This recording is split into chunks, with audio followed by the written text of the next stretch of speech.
The following is a presentation of Fox Sports. We are Fox Sports. We are Arizona.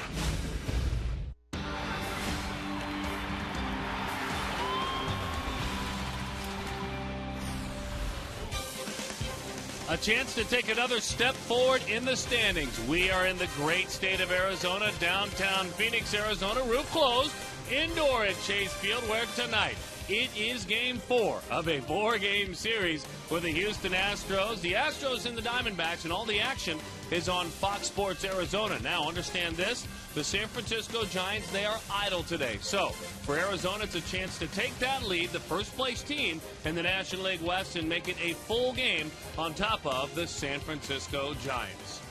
Hi, folks, and welcome back to the ballpark. This is Mark Grace. My name is Darren Sutton. We trust to this point in the week, all is well in your home. Thanks for inviting us in so we can talk baseball. Now, let's talk about these Diamondbacks, because there's the Boston Red Sox and the New York Yankees and the Texas Rangers. I mean, dangerous teams, right? Sure, of course. Those are the only 3 teams in baseball with more extra base hits than the Arizona Diamondbacks. They lead the National League. Surprised? Well, a little bit, yes, because when the Diamondbacks decided to let go of Mark Reynolds, when they decided to let go of Adam LaRoche, you knew that was a lot of extra base hits that were going to go elsewhere. But they added pitching because of that. And guess what? The guys that have come through this year, man, they're making up for lost time, especially with the loss of those guys. Guys like Ryan Roberts, who wasn't even expected to make the team. But Justin Upton, he has more total bases than anybody, doesn't he, Darren? Yeah, he certainly does. And a little bit later on in the show, we'll talk about being more careful on the base pads, only because you're such a slugging team now,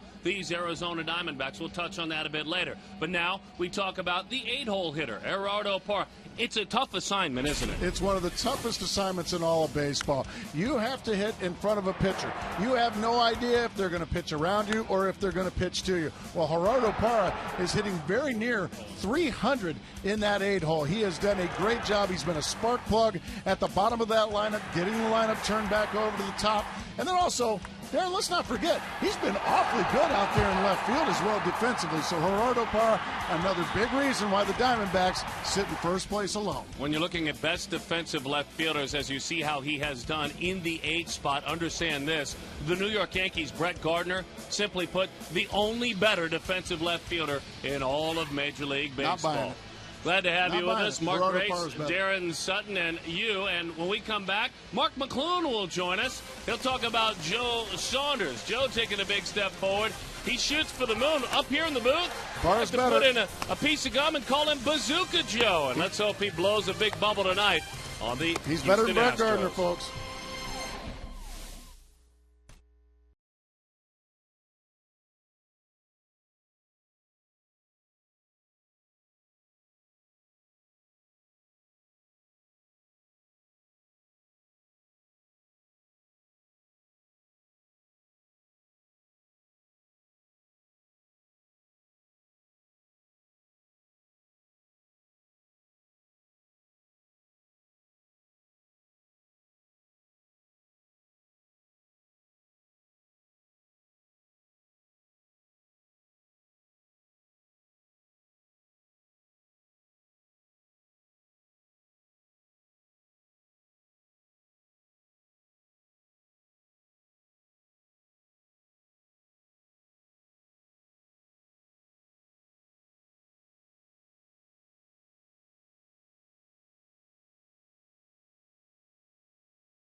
play slots with your Players Club card at any Gila River casino. You can win up to $20,000 right away.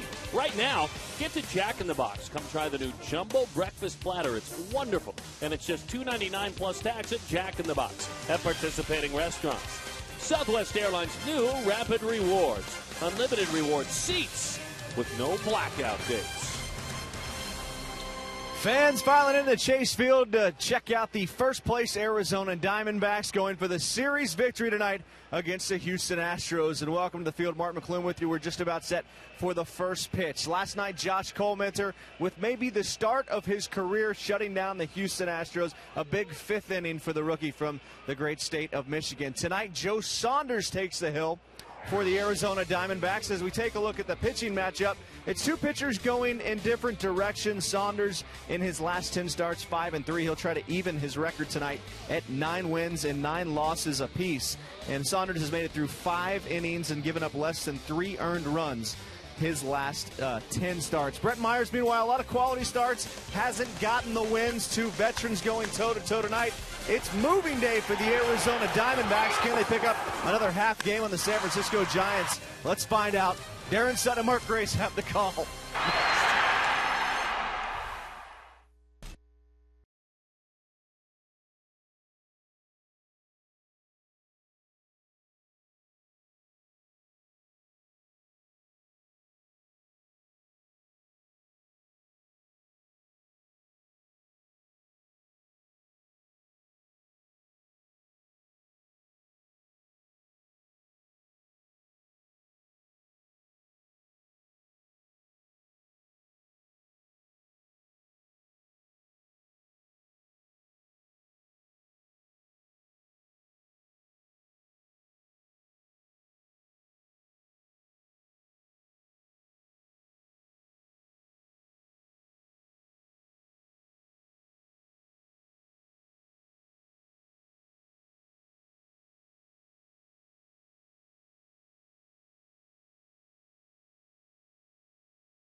This evening indoors, and when you're in first place, isn't every evening gorgeous? Brad Mills, the skipper of these Houston Astros, began as a pro out of the University of Arizona with the Montreal Expos organization as a ball player. Let's take a look at his starting lineup.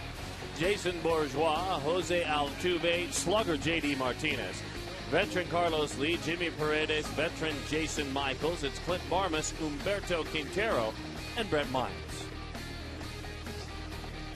Joe Saunders ready to go to work, and Joe, for his 24th start of the year, has an ERA of 3.61. Since May the 1st, Joe Saunders has an ERA of 3.08. Yeah, Joe Saunders has been throwing the ball very well, and he needs to throw the ball very well, or else the Diamondbacks will no longer be in sole possession of first place. So Joe Saunders, step right up, son. Here we go.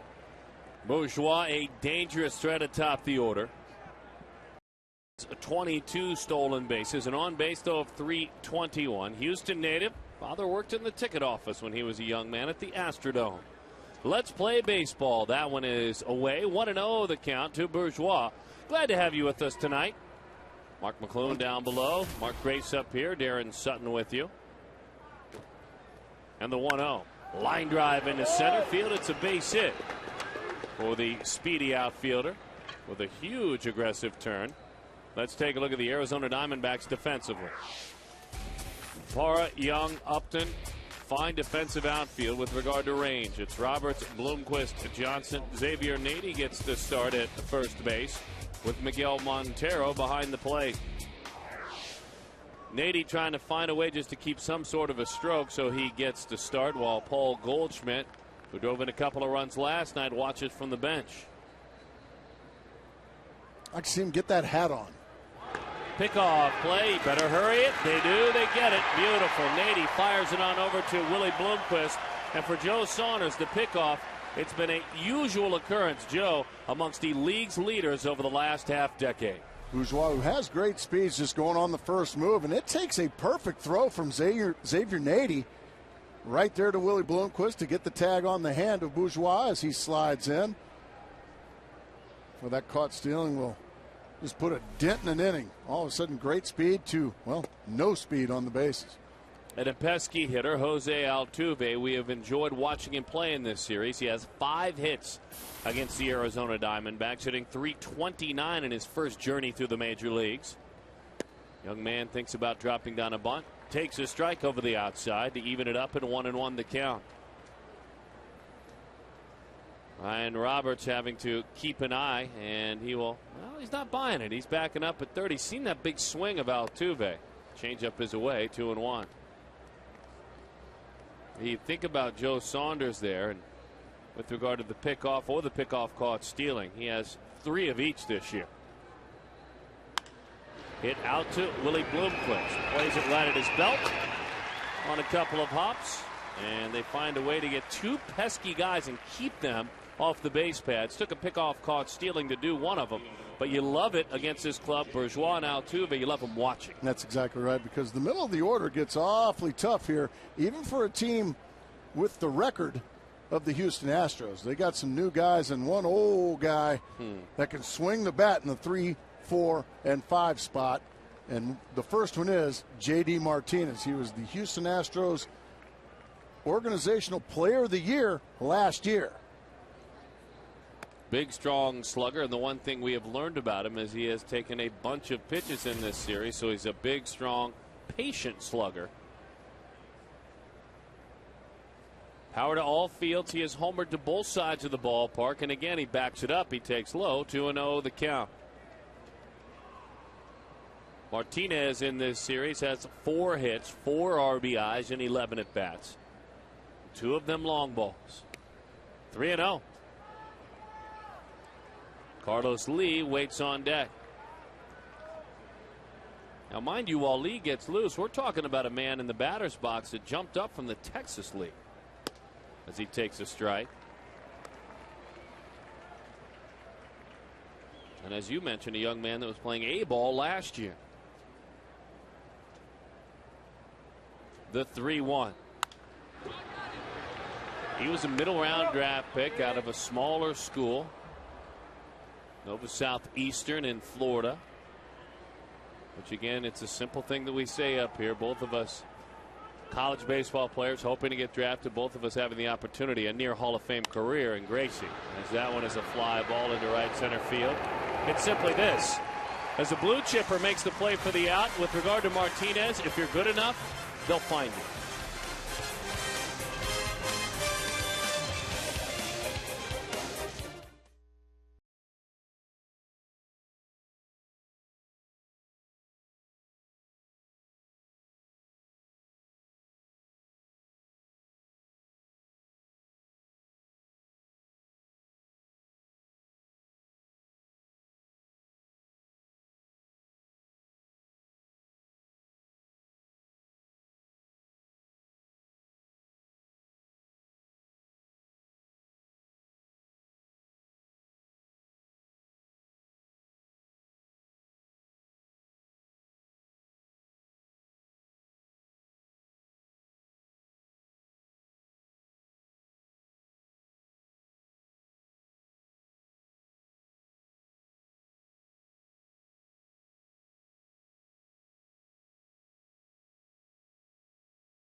He understands that there are other teams, namely the San Francisco Giants, watching as well, and all of their fans. So Gibby and I would like to welcome all of you that are Giants fans to tonight's telecast. Southwest Airlines brings you the lineup. Go to southwest.com/Yahtzee for your chance to win rapid reward points. It's Willie, Ryan Roberts, Justin Upton, one of the hottest hitters in the game. Miguel Montero, Chris Young, and Kelly Johnson. Got to get Kelly going. Xavier Nady, Gerardo Parra talked about him coming on the air, and they face a 30-year-old veteran. You'd think he might even be older than that. He's been around for a long time, Brett Myers. First pitch, Willie Bloomquist, fly ball left field. Willie homered last night, but this time it is put away. But Myers is, as we mentioned, a first-round pick out of high school in Jacksonville, Florida. He's still just 30 years old. Kind of a hard luck year, but he will tell you, an ERA of nearly 5. You can't expect to win a ton of games. Well, when the team you're playing for, or playing behind you, is 41 games under 500, well, the wins and losses go by the pitcher, so somebody's got to take those losses. And well, Brett Myers, unfortunately for him, has taken more than his fair share this year. No, in his last 2 road starts, as Roberts takes a striker, an example, on July 31st at Milwaukee, he gave up 3 earned runs against the Brewers in 6 innings. Well, it was a no decision, and he lost 5-4. Right.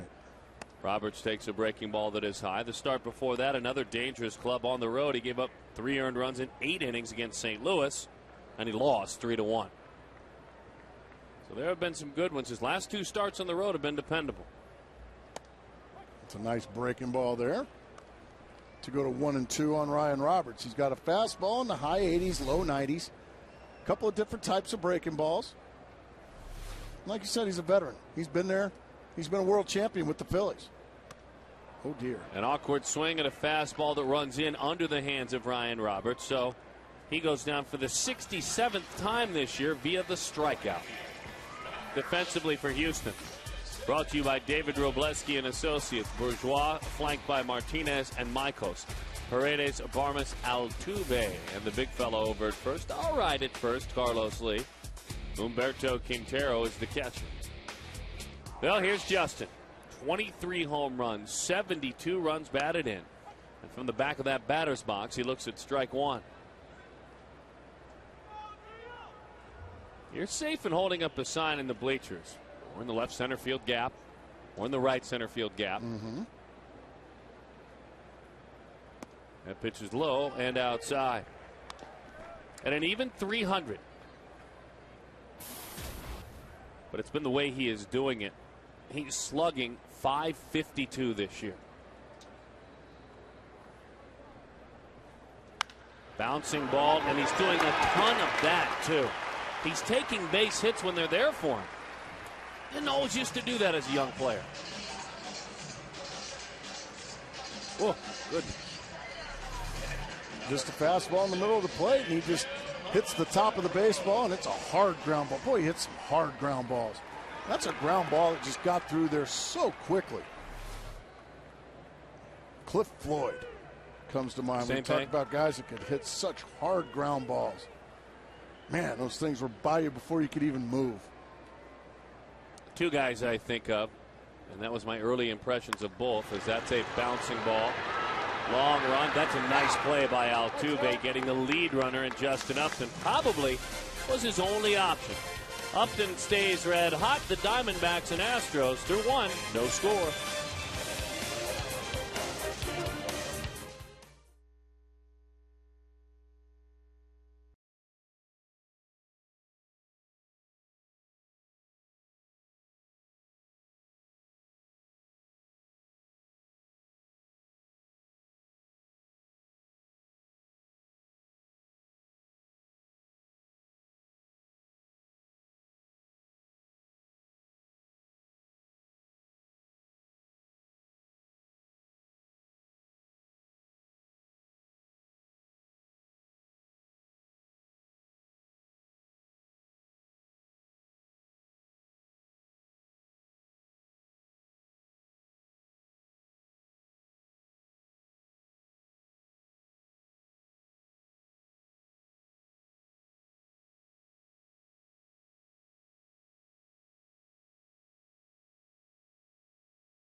in the books, and if you bring your youngsters, they'll get in free.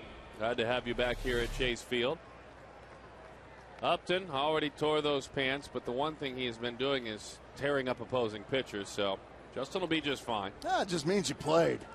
Rip your pants up, get a little dirt, little blood in there. Yeah, it'll be just fine. Give me some new britches. Nah, play in those, Justin. Well, he will for a bit. He might get some new ones when he goes on back in. Why? Well, he might not mind the dirt. He might not want the hold on in his britches. Carlos takes outside. Lee 1-1 the count. That just means you're on base.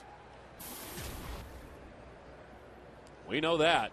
I mean, you came home from it's the only place I know to find him. Yeah, playground ball game or something. As that one's out there to Justin Upton. He's going to have to play it on a few hops. Right off the end of the bat it goes. Carlos Lee leads off the second inning with a base hit. Yeah, Mom always knew that, man, you must have had a good game. You're dirty. Or you were the catcher. Well, I was left-handed. Okay. I was never the catcher. Lee is on. Funny thing, too, about Upton with that base hit. It wasn't an overswing. That was a swing of a guy trying to feel himself against an opposing pitcher. He was 0 for 8 with 5 strikeouts against Myers before that base hit. And you reminded me during the break that it was on a Friday night. It was in Houston. The Diamondbacks got knocked about. Hudson got knocked around. It was 6-0. As that one is a fly ball. Upton tracking. He drops that ball. That's in fair territory. We'll talk about the hitting in a moment. Unfortunately for Upton, we've got to talk about the defense now. Well, that one hit him right in the glove. That's got to go as an error on Justin. He's right there, and he just looks up and boink. He just flat out misses it. That's got to be an error. And it is. He didn't take his eyes off of it. He didn't do anything wrong other than it just didn't stay in his glove. Well, that's a big play right there. Now Joe Saunders is going to have to do some fancy dancing to get out of this one unscathed.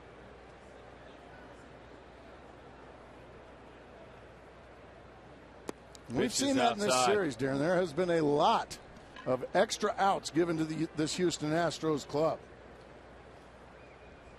Even the game they won in comeback fashion, there were 3 errors in that game. Last night we saw some missteps that didn't go as errors. Just missed cutoff man. Late breaks on balls. And then that was just a flat-out drop of a fly ball by Justin. That one is bunted. Jason Michaels. Miguel Montero out to play it.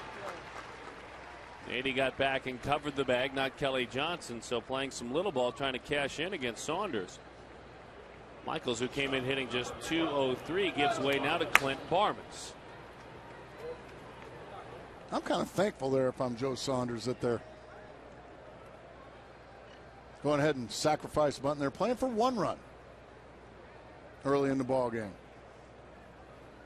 These guys have been scoring them in bunches in this series. I would agree.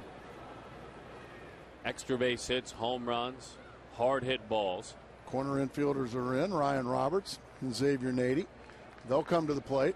And also, if you're Kelly Johnson and if you're Willie Bloomquist on a firm ground ball, Carlos Lee does not run well at all. A firm ground ball, you could still get Carlos Lee at home plate. I don't know if they're thinking that, but he doesn't run well anymore, does Big Carlos. Changeup is outside to Barmas. And when Joe is on his game and he's hitting the knees and below with the changeup of the sinking fastball, he is a ground ball pitcher. So I would imagine they are ready for that. Barmas is perfect in this series with runners in scoring position. He is 3 for 3.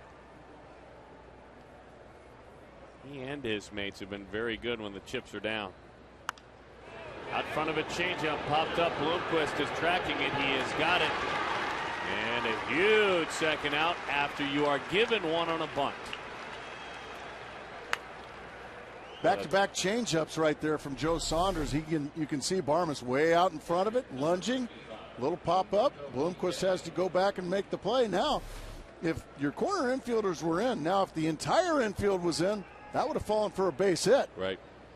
So a good choice there by Kurt Gibson, bringing the corners in but leaving the middle infielders back.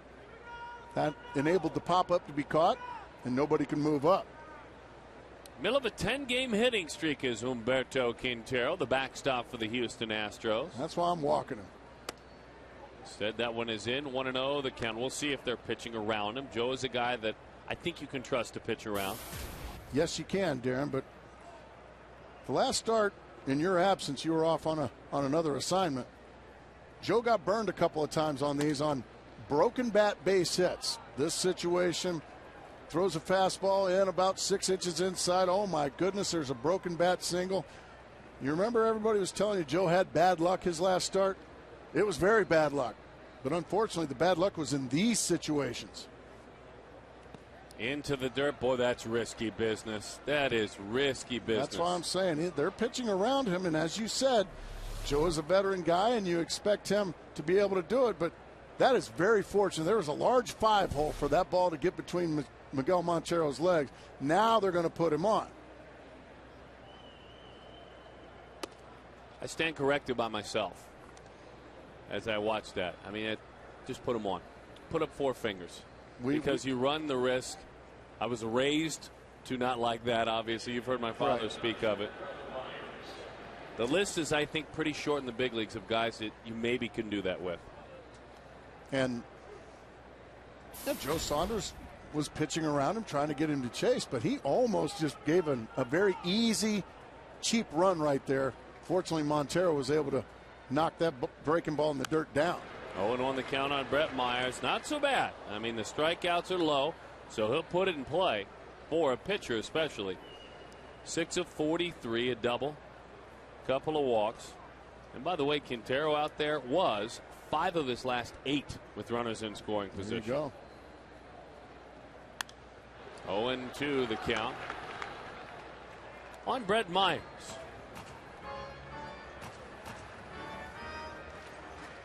Dave Clark has decided he is not going to be in the third base coaching box.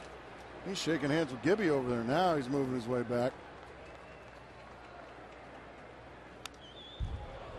Man.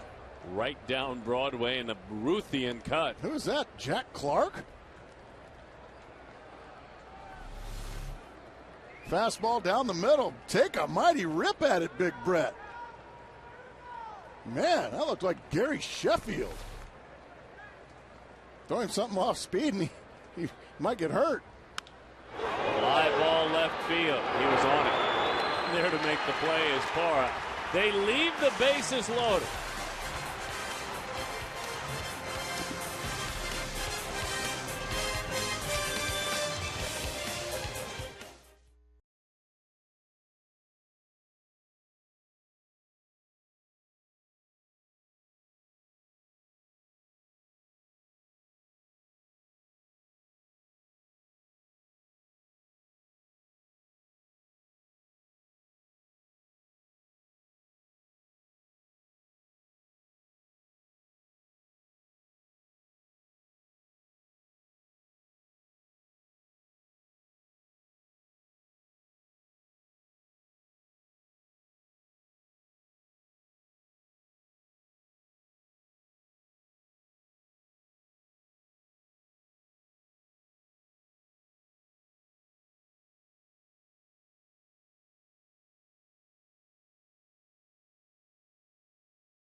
Brought to you by Kia. Fans consent to receive a message from Kia Motors of America. What's the best thing about August? Well, back to school time for the kids. Summer's almost over. Or meaningful baseball. 36929. 36929. By the way, there's still time if you want to get on down tonight. You moms, you dads, aunts, and uncles, bring the youngsters with you. They're coming in free if you come on down. All right. Mine is, well, C is no guarantee. Well, I vote for it this year. Just because it's August doesn't mean you're going to be playing meaningful baseball. The last 3 years hasn't been that way. So I like that. I love that. Mine is back to school because that means I get my house back. Get to school, boys. Get to school. Go on. Ring, ring, ring, ring. That's the school bell, boys. It's nice to have my home back. Chris Young takes a pitch outside. You go to like a single-room schoolhouse where they still ring the bell? No, I like love Little House on the Prairie? I love my two boys, but I love it when they're in school. 1-1 the count to Chris Young, and they literally ring the bell outside of the steps. Yeah, I live very close to a school, and unfortunately about 7:30 a.m. I hear that bell. Good for you. Bouncing ball. That's a fair ball. My goodness, the arm on Paredes. We've seen it a couple of times in this series. Young is erased. Wow. To the line he goes, and then this rocket across the diamond. You got that for Lance Berkman, huh? And your closer. Exactly. Mark Melanson out of the University of Arizona, who's done a very nice job when he gets a chance to close. A fading Berkman last year. Now, Berkman has had an upstart year this year in St. Louis, but his time, I think, had ended in Houston. Yeah, I agree. Wasn't the right fit anymore, and a fresh start was needed. He struggled in New York. Good changeup, 1-1 the count.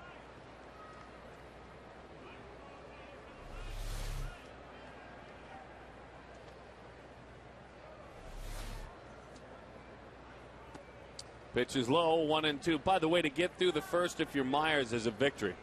He had led up 22 first inning runs this year, 9 home runs in the first inning. That's the second highest total in Major League Baseball. So Arizona missed their chance to strike where he usually is struck early in the ball game in the first. 2-2 the count. Kelly just 6 of his last 50 with 18 strikeouts. Batting average wise, certainly there have been some decent power numbers along the way, but it's been a tough year with regard to his batting average all year long. Just off the plate, 3-2 the count. Now he's 1 RBI shy of 50, and he's got 18 home runs.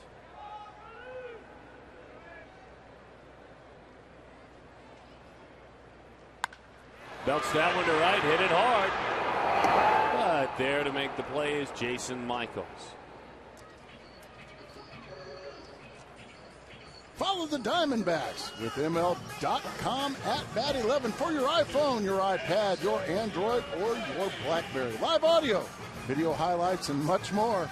Text at Bat to 31826 or visit dbacks.com for details. It is a great app for your iPad if you happen to have one, certainly on your telephone. Big league app. Here is Xavier Nady getting the start, taking a bender for a strike from Myers. Nady, 248, 4 home runs, 35 batted in, one of his last 16. Big swing, pops it up right side. Carlos giving it a look. Altuve trying to help him, but El Caballo puts it away.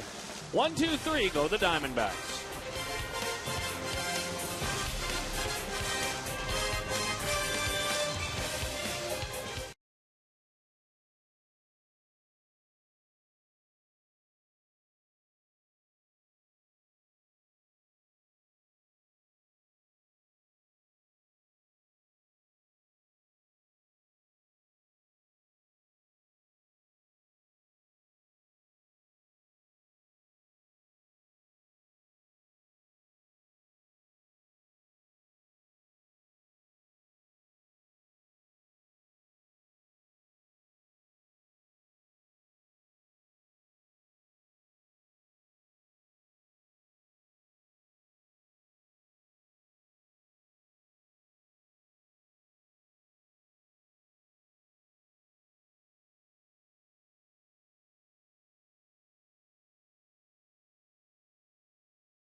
by Fry's. Enroll now for the Fry's Diamondbacks reward program and earn points by buying participating items at Fry's Kia Motors. To learn more, visit phxkia.com.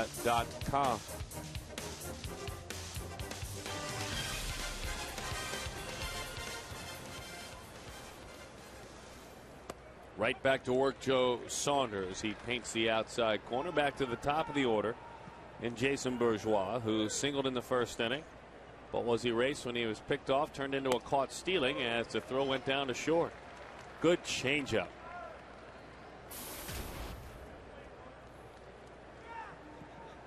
Oh, and 2 the count.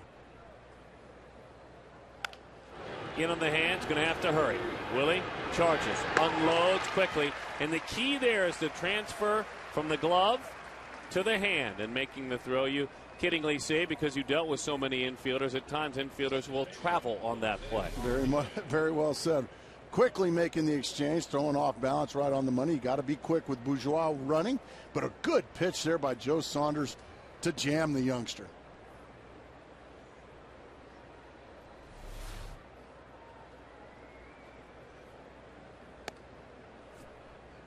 Pitch is high and 1-0 the count. At 5 feet 6 inches tall, most other big leaguers, that's always a called strike. Dale Scott didn't see it that way. Dale's been around for a long time as a major league umpire. What kind of reputation as with regard to pitchers umpire, hitters umpire, right down the middle? Where does Dale fall? I think Dale falls a little more towards the pitcher's side. I think he goes out there and hunts for strikes. There's nothing wrong with that. Line drive, base hit, Altuve. His motor is running again. Away he goes. And Jose in this series, young man who has hit all throughout his minor league career. Now has a 6-game hitting streak, and in this series he's got 6 hits. And off the end of the bat it goes, but by Ryan Robertson into left field. Altuve, he's fun to watch. And earned the right to be here. Nobody's doing this young man or any of these guys any favors. Altuve and Martinez, Jimmy Paredes. I mean, these are all, as he is on the move, throw down, not in time, stolen base. These are all guys that are here to prove something, and they seem to be proving it in this series. Second stolen base in his major league career there.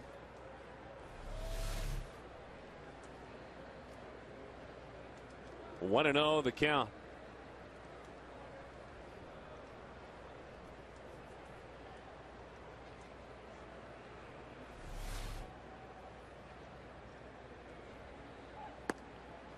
Beautiful change up there to even the count.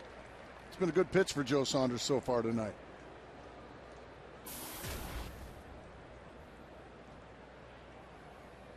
JD with 4 hits, couple of homers.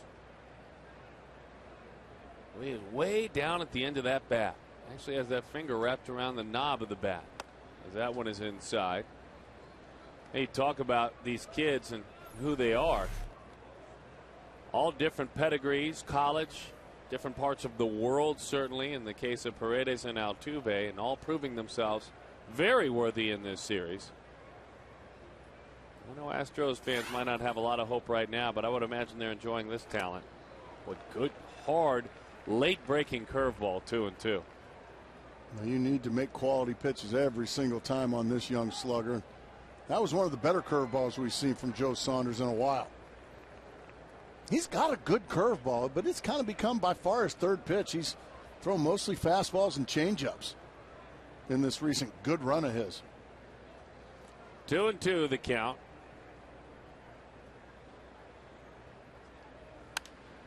Took it right out of the catcher's mitt only because of the curveball the pitch before.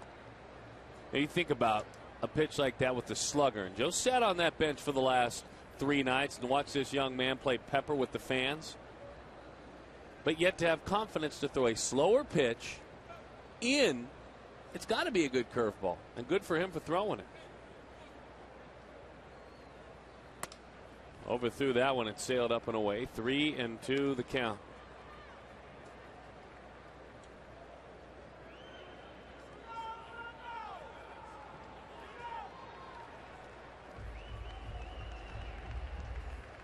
Down at the end of that bat, couple of fingers wrapped around the bottom. I think it looks like he has about a 37-inch bat in his hands. 3-2. Curveball, he got him. Well, had him way out front of, again, the curveball. This time a wedge. Yeah, just a good pitch right in the back door it goes. On 3-2, Martinez starts, and he just cannot catch up with the breaking ball right to the outside corner. Just a really good pitch. Waited too long on it. So now Carlos Lee. After the strikeout, runner in scoring position. Challenged him with a fastball and got ahead. You remember when you were young and you would stay over at Grandma's, and on a Saturday morning you could smell that bacon and the biscuits? Oh, sure. That's how Carlos smells RBIs. There's somebody out there. Oh, he got him a little aggressive. That's a hitter that smells RBIs. You get him a little aggressive with something soft again. Carlos disappointed with himself. He thought he was on that breaking ball, but he was underneath it and nothing doing. 0-2. I mean, there's your bacon and biscuit right there. I see. Maybe some scrambled tasty. eggs. It's tasty. No better smell to wake up than Grandma cooking breakfast. The 0-2. Line drive, and it's time to eat. Approaching 1,300 in his career. RBIs, that is. Carlos Lee. It's always been this way with him. Tried to sneak that fastball by him. 0-2. Got too much plate with it. And Carlos Lee pulls those hands in like a veteran. Like you said, he's an RBI hunter. And in that situation, he's an RBI getter. Very nice play out there by Parra to cut that ball off and hold Carlos Lee to first base. Now that's the Parra we spoke of coming on the air. Look, you're disappointed that the run scored. That's step one, but you keep him away from scoring position. And Parra's arm now, they know about it. As that one is over the outside. I mean, this stuff right here is talked about in the meetings, correct? Absolutely. Just cutting it off. Now, Carlos Lee does not run well, but if that ball obviously gets to the wall, he's on second base, and another base hit will make it a 2-0 game. Now, Carlos Lee, it's going to have, if it stays in the park, it's going to have to be a triple for Carlos Lee to score, or he could score on a homer. What are you saying? I'm saying he's not very fast. All right. And it takes 1 to no one. 1-1 the count to Jimmy Paredes. Bouncing ball. Hey. And they got it. I was going to say, Willie, you better hurry if you're planning on going to first base with that guy going down the line. Hey, talk about the speed of Lee, maybe lacking speed. After you ate that big breakfast at Grandma's, you were full. You couldn't be very fast. Good point.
Diamondbacks trailing the Houston Astros 1-0. Mark McClune joined by Tim Hattrick, who's a man helping Mark Grace celebrate not just the 2001 World Series championship, but a fantasy camp championship earlier this year. What was it like winning the title with Gracie? Listen, it was his first championship at fantasy camp, and I'm so proud. He's my favorite player, and I was so proud to be on his team.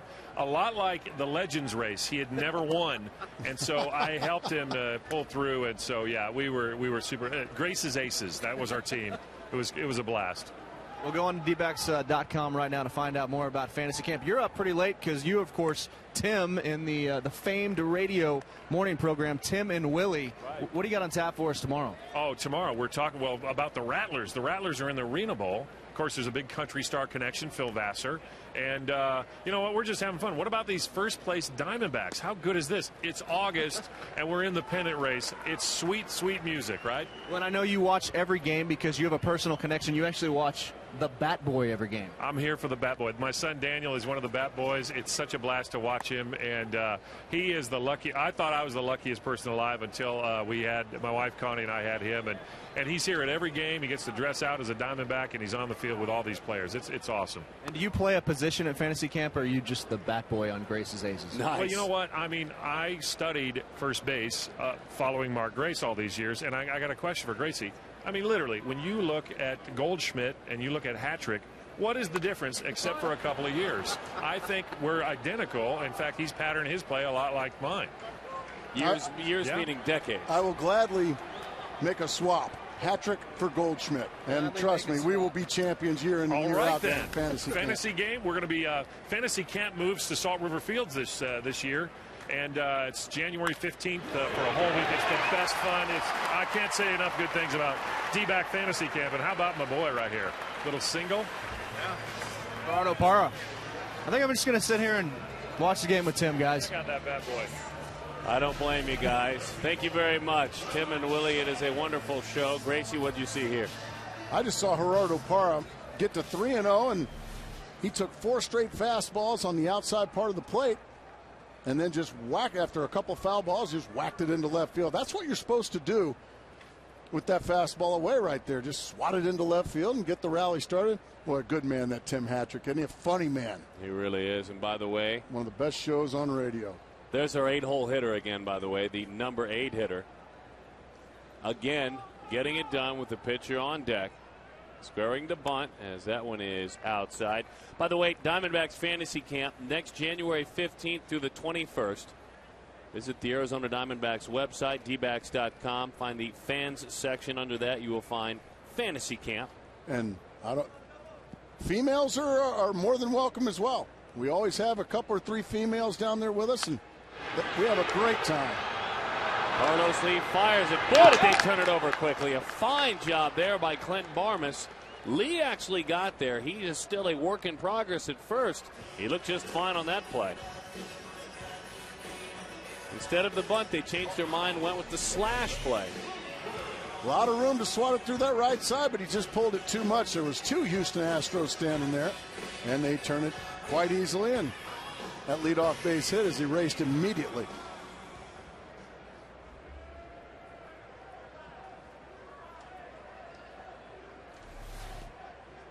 There's something I tell you about quick feet around the bag, and it's fun to watch. Second baseman, shortstop, who will hang in there and do something quickly around that bag, and Barmas got rid of that one. 0-1 the count. Willie Bloomquist.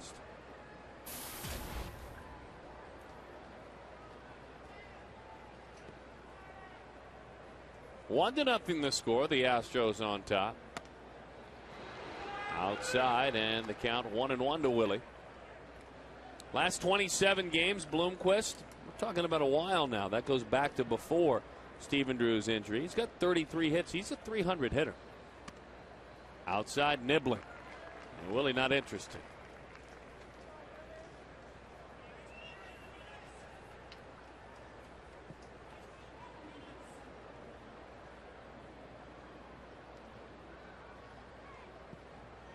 Trying to get something started here with 2 outs. Arizona trails at 1-0. Really upset with himself there. He chased ball 3 and he knew it, up and out of the zone. Boy, Myers had a great year last year, the finest of his career. He had a 3.14 ERA. He went 223 innings, won 14 games. Just missed. Dale Scott thought about calling that strike 3, but he decided nope, it was a little low. You be the judge, folks. Awfully close. Scott flashing the signs there firmly. Let him know, whoa, 3-2. So on 3-2, that's a ball. That's outside, and it's ball 4.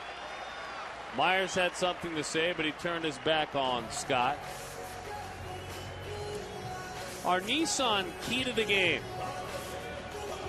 It's Rip Van Winkle. Well, this one's yours. What's that about? What do we know about Rip Van Winkle? Well, he slept a long time. He was asleep, right? And a long beard. I mean, dead asleep. Sure. It's funny you'd mention those two things. Dead and asleep? Well, not dead, but... Oh, long beard. The beard. Okay, what do you got? That pitch is a strike over the inside. What are the Giants doing tonight? They're, well, they're alive. But they're sleeping. Oh, they're sleeping. They're idle. I see. Including their gentleman with the long beard. Oh. So, while they're sound asleep, and they're not looking. Brian Wilson. While they're sleeping, Wilson sleeping, get something done. Runner on the move, pop up into shallow left field. And that one is put away out there. Well, that's good because that was a terrible key to the game. That may be the best key to the game of the season. More great keys like that. Stick around. Rip Van Winkle.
Presented by APS. Well, it was May 29, 2001. The Diamondbacks beating the Giants 12 innings, all sorts of big things. The next night, the battle between the NL best in the West went on and on and on and on for 18 innings. Finally, Rubio Durazo. He doubled home Steve Finley. The game became stuffed of Diamondbacks legends. They've stared down the Giants one more time this year. But it went on and on and on. Yes, it did. How long, our AT&T trivia question, was the 18-inning game in San Francisco in late May 2001? A World Championship moment tonight. We'll have the answer for you next half inning. Joe Saunders goes back to work and does so trailing 1-0. He faces Jason Michaels, who dropped down a sac bunt in the second. It's a hard ground ball. That's a base hit right field. And that's how you hit Joe. Hey, just stay back, let the ball travel. Nice job there by Michaels. Swatted it through the right side.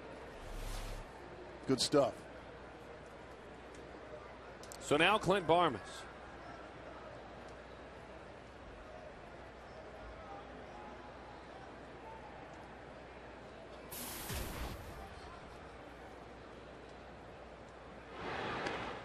just in case, draws the throw over. The younger club, these Houston Astros, and you know, so when Jason Michaels has the second most service time on the roster down there. Some of you casual fans might just be getting to know Michaels for the first time. That one is down the line, and that's a foul ball. That was close to being 2-0 Houston Astros. But it's just a little bit foul, and we'll do it again. About a foot, huh, Darren? Yeah, that's exactly right. The count is 0-1. Dave Clark comes down the line, as he's been used to doing, gives a full set of signs to Barmas. It's a third base coach that moves. High energy third base coach. 0-1. Hit on a hot boy. Nice play by Goldshmidt. Now it's an easy double play. It wasn't easy when it started, though. Willie put his nose right on top of it. Oof. A bullet, and he just stayed right with it. And as you said, now it becomes an easy double play.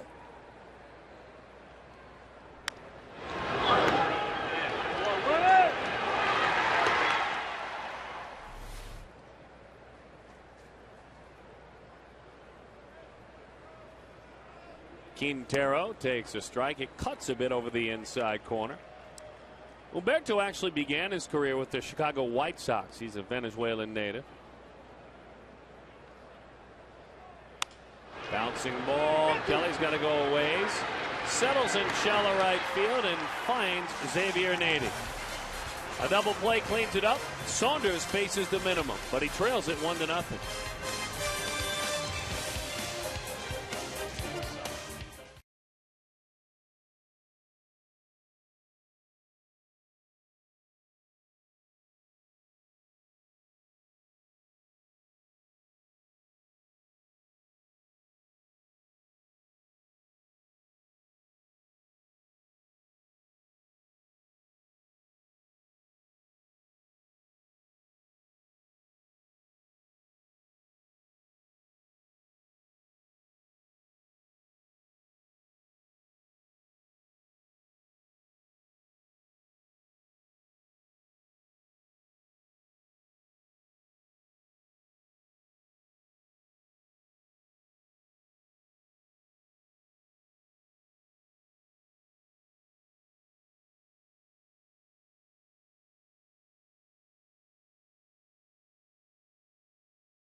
We'll always celebrate 2001. How long was that 18-inning game in May of 2001? How about nearly 6 hours? Good. The longest in franchise history. Our AT&T trivia question, answer.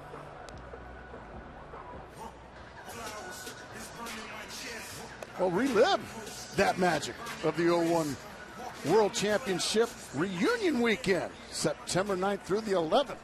Presented by Gila River Casinos. Join us on Sunday, September 11th, as we recognize our everyday heroes, and the first 15,000 fans will take home a Patriotic Stars and Stripes t-shirt.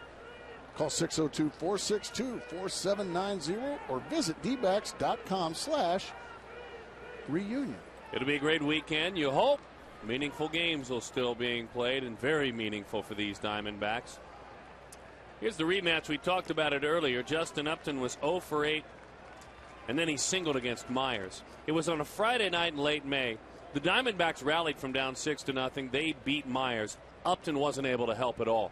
And he started to really beat himself up, grind himself down, kind of lost it a bit.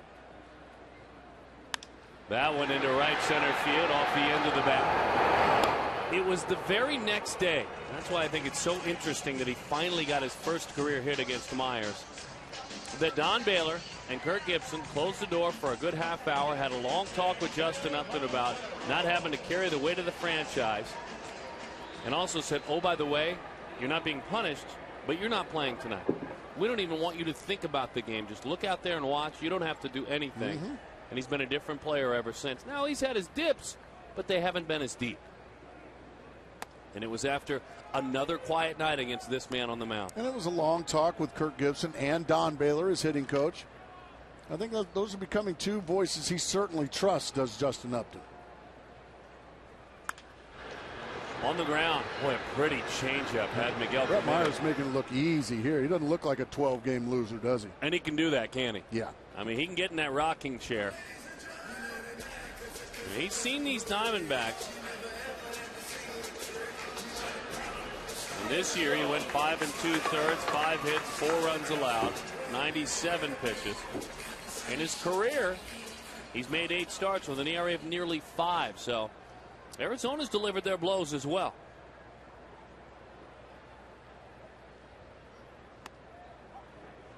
Oh, and 1 the count to Young over the outside.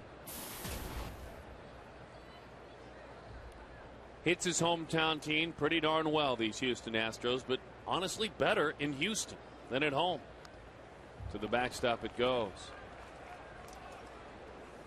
Chris Young overall in his career against the Astros hits .324 with 6 home runs and 111 at bats, but it's 60 points higher than that number in Houston.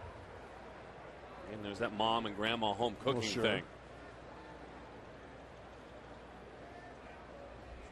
Outside, 2-1 the count. This series wraps tonight. We feel like we know just about everything there is to know about the Houston Astros, don't we, folks? Well, I'll be glad to wish them well after this game. They've been in pain. They really have. Ball 3. Mills, with the revamped troops, had been tough on a couple of starting pitchers, but not Colementor. He managed to quiet him down. He really did. He was just in complete command. Gave up 4 hits in 7 innings, and they were all back to back to back to back in 1 inning. The other 6 innings hitless. That's ball 4. For Young, he's now reached base in 5 consecutive games. He's been on base 8 times.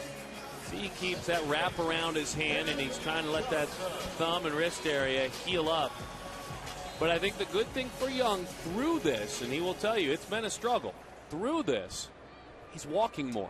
So at least while he gets a little strength back. You want speed walking more. Because with his speed, he can be on second base, but quickly. Oh, right off the ankle, it looked like for Kelly Johnson. That'll bring you to your knees. Ouch.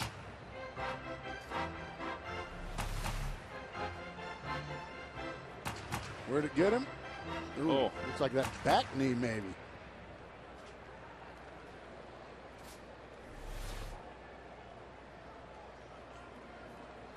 With 2 outs, infield and outfield straight up, Ken Crenshaw will stay put. I think a little bit more on alert when a player hobbles around.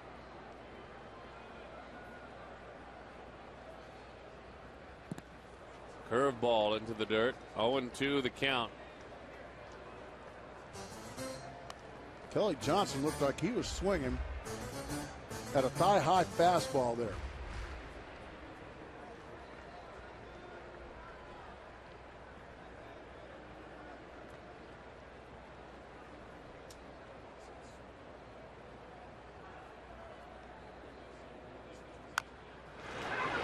Rolled out to Carlos Lee. He says, I'll take it myself. Get out of the way, Mr. Myers. A couple of big fellas nearly colliding. Kelly continues his struggles. Always a smile on that man's face. Carlos Lee, 1-0 is the score.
Saturday baseball. It's the Pittsburgh Pirates trying to fight their way back in this thing in the National League Central. They've got a chance to do it because they take on division-leading Milwaukee in Milwaukee. This week's telecast of Fox Saturday Baseball begins at 1, and it's only on Fox. Tonight, Milwaukee finally down. Finally.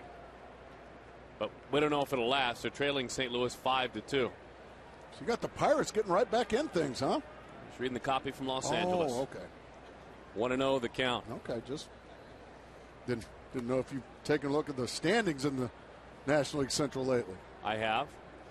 If you're going to do anything, you better sweep that series. That's all I'm saying. 2-0 the count. Pitch is high. 3-0 the count.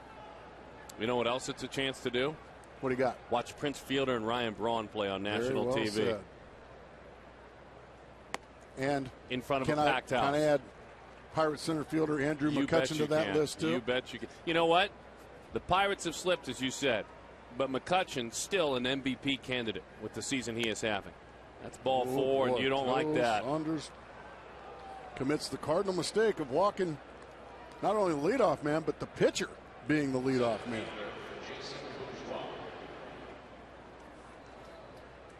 Joe's good for about 3 walks per 9 innings in his career.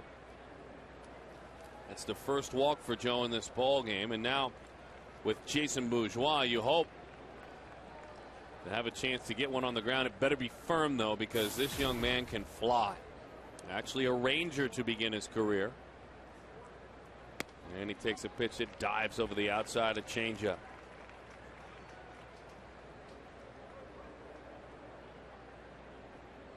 Rangers drafted him 2nd round 2000. Was on his way to Arizona State to play.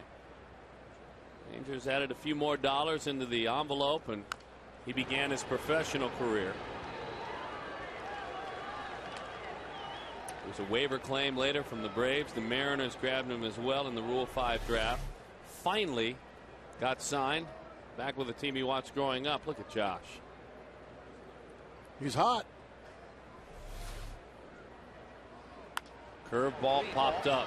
Justin's got a ways to go.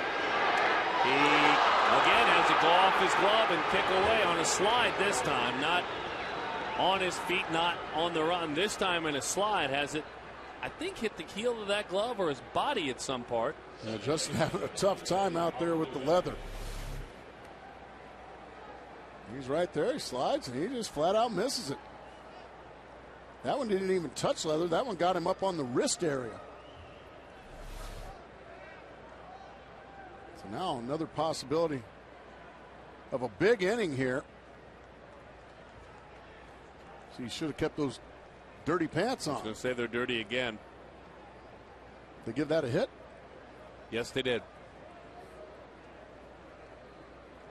Understand the scoring of an error on the earlier play. Understand the scoring of a hit on that one. But I think Justin will tell you, I think I had that ball. In on the corners. Altuve squares, bunts it down. This is going to be tough. That was one where Ryan Roberts probably should have let that one go foul. Got nothing to lose, right? Well, you know, with Altuve running, if you pick it up, there's no play. So you might as well let it roll foul. There's no reason to pick it up and just stick it in your pocket like he did. This is a great bunt. And now, if you're just going to pick it up and stick it in your pocket, you might as well see if it'll roll foul. It looked like it was starting to go that way, but we'll never know. Well, that replay told the story. Yes. Just not really physical errors, just maybe mental errors by the Diamondbacks here tonight. You know, ball that Justin usually catches down the line, he doesn't. Oh my, that one is scorched to left. Parra going back. He'll have to play it off the wall. One run is in. Bourgeois flying on around the Houston Astros with 8 hits in this ball game. And they lead it 3-0. Boy, that J.D. Martinez, goodness. It doesn't take them long to put some runs on the board. Fastball down the middle and up. Saunders didn't get it in enough. And over the head it goes. And boy, you give these Astros an inch, Man, they just kick you right in the teeth.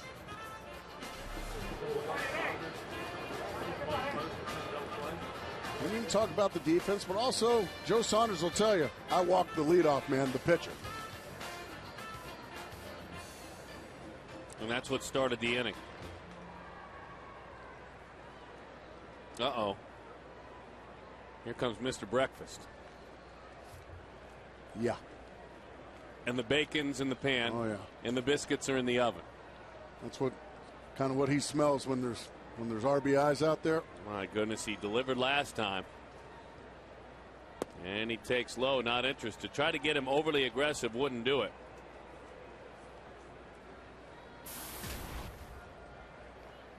.263 this year with runners in scoring position. That's a tad low for Carlos.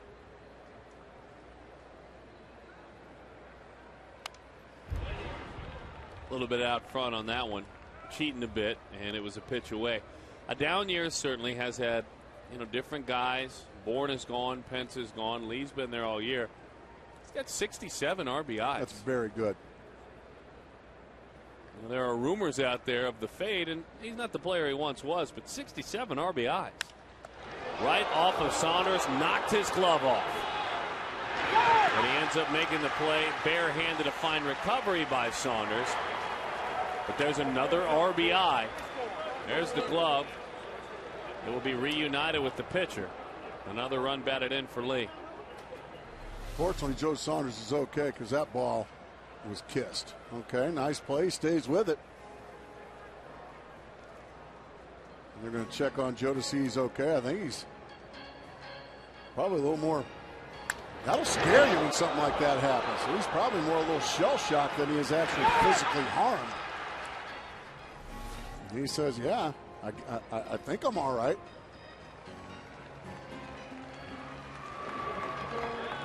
Diamondbacks get a break there. That should have scored 2. It only scores 1. And now there's an out on the board. And I'm walking this guy, Paredes. Now here comes the infield on in.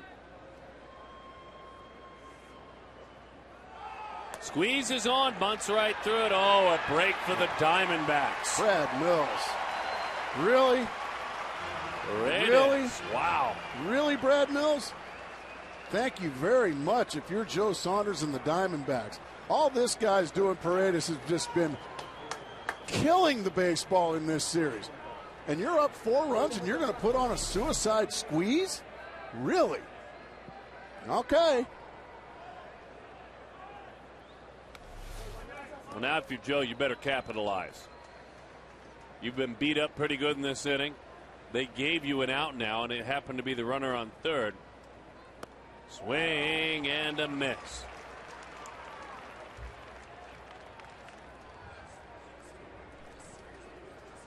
One and 2 the count. So that choice was made, by the way, certainly out of the box in that situation with a hot hitter. Here's a quick number, folks. The Houston Astros in this series as a team are 17 of 40. 17 of 40, 425 with runners in scoring position. There's a break. Now, if you're Arizona, you better get things going. They gave you a break there.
Can't split this series with a team that is, well, battling their worst record in the history of the franchise, the Houston Astros. Time to take advantage.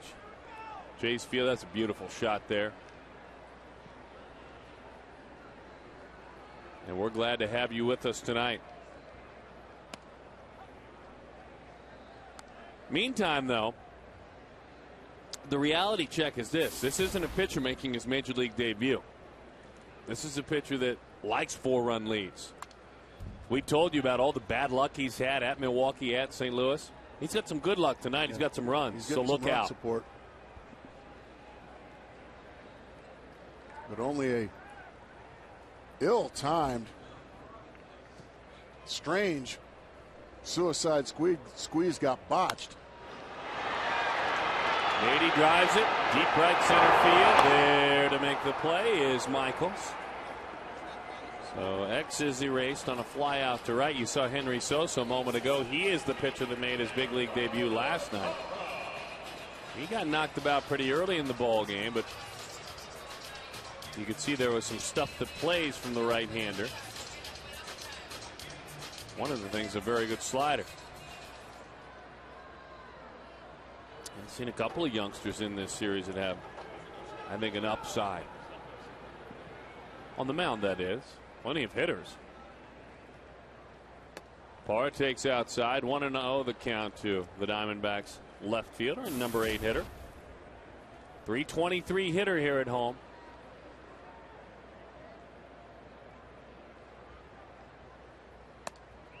Well, he wags that bat, doesn't he? He does. I like it. Just a timing mechanism? Probably. He quiets it, though, right, as the pitch comes home?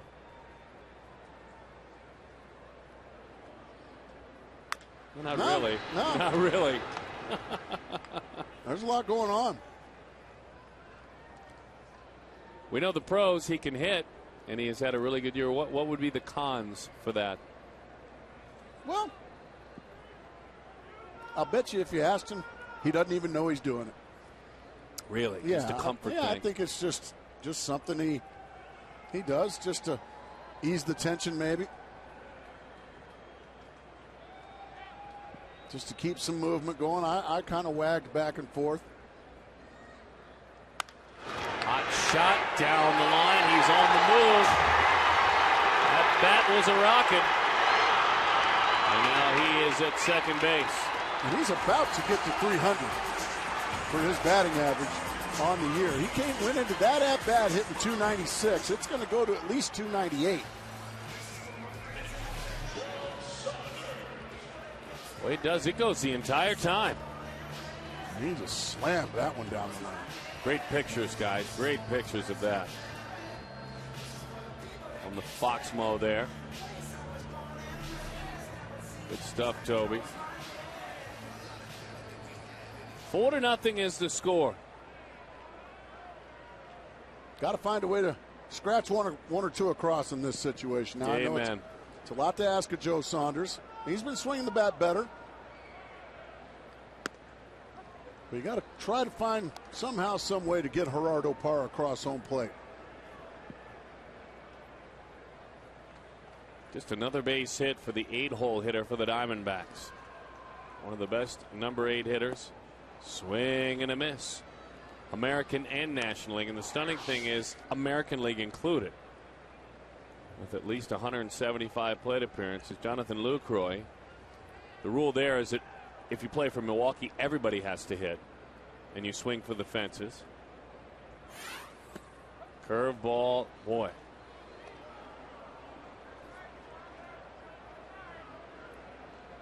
Not even a thought to maybe drop down a bunt, huh? Why?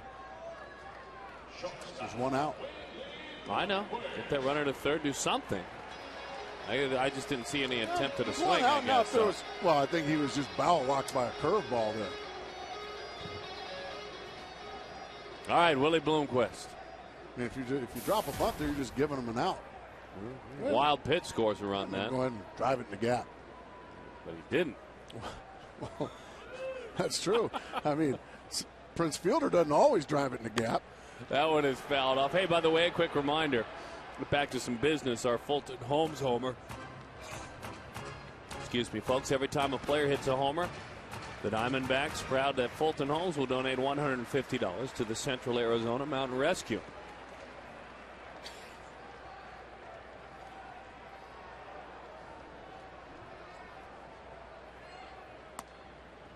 Just missed the outside corner. 1-1.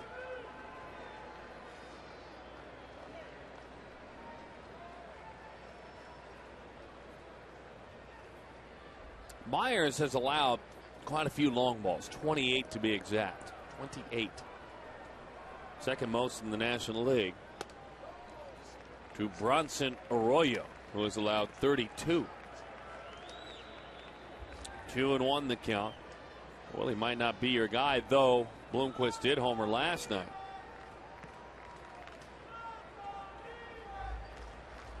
Yeah, just a ground ball to center field will make it a closer game. Oh, it's knocked down. How about a ricochet ball into right field? Myers had the best of intentions. Tried to knock it down to make the play. Arizona gets one back.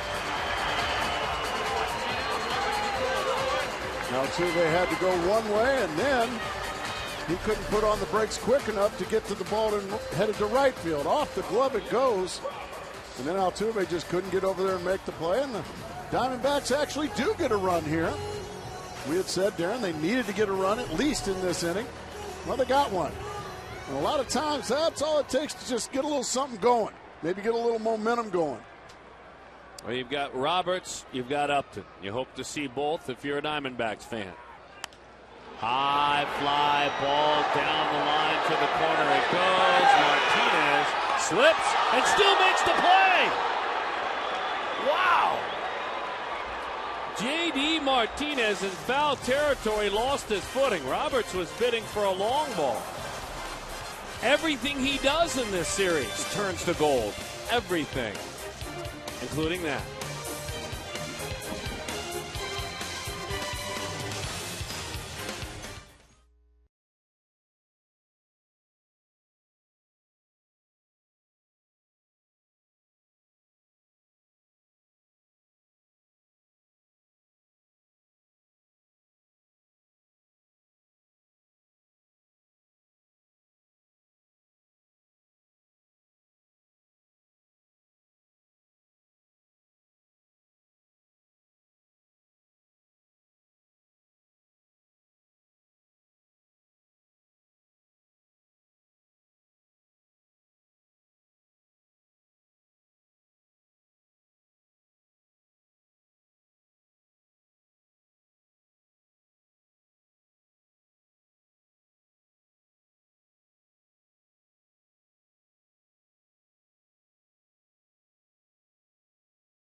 He got one.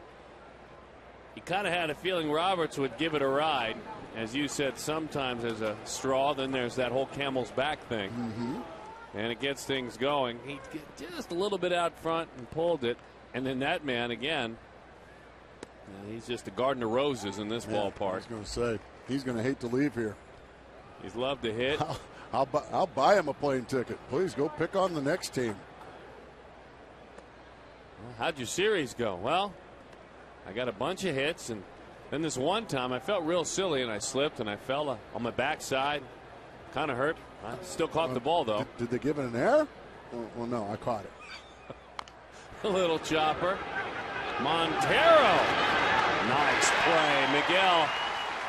You know, defensively, he will always be growing. He will tell you that. But since his rookie year, he has done this very well. Yeah, he's got great feet. Very quick feet. Watch him just come out of the chute bare hand, all in one motion, and fire a strike over to X80 to get Michaels, who runs pretty well. That's a very good play there by Montero.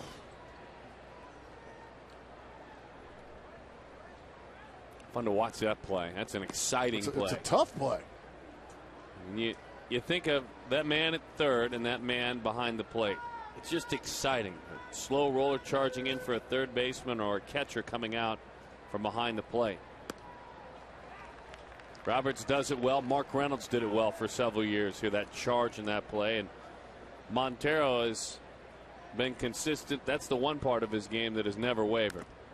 Curveball fouled off to Clint Barmas, 1-2 the count. That man did it well, didn't he? One of the best ever right there. There was zero weaknesses in his defensive game. He made everything look easy. He made the difficult plays look routine, and that's the ultimate compliment to a defender.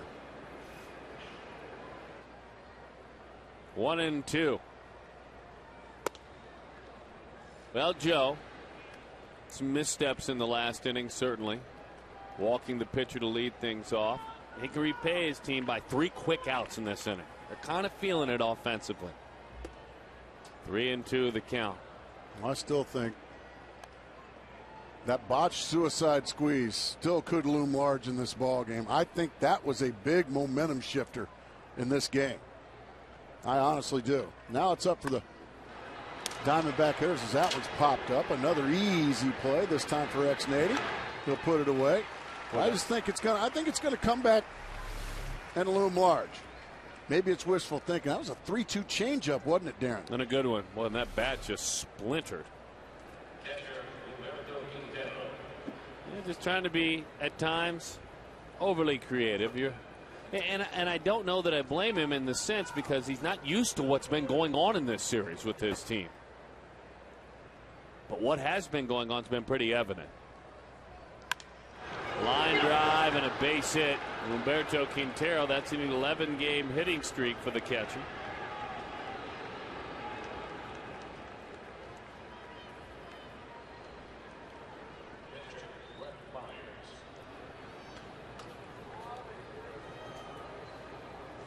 There's Al Pedrique. Former skipper. The skipper here. Took over for Bob Brenly in 2004, and unfortunately there wasn't a whole lot of talent for him to work with in that season, but one of the real good guys in the game. He did the best he could, never once griped, and he's a good addition to that Houston Astros staff. Now the pride of Aragua and Venezuela, as that one is fouled off right below us. Enrique played for quite some time professionally. Signed with the Mets as a free agent back in '78. Was around for a long time as a ball player.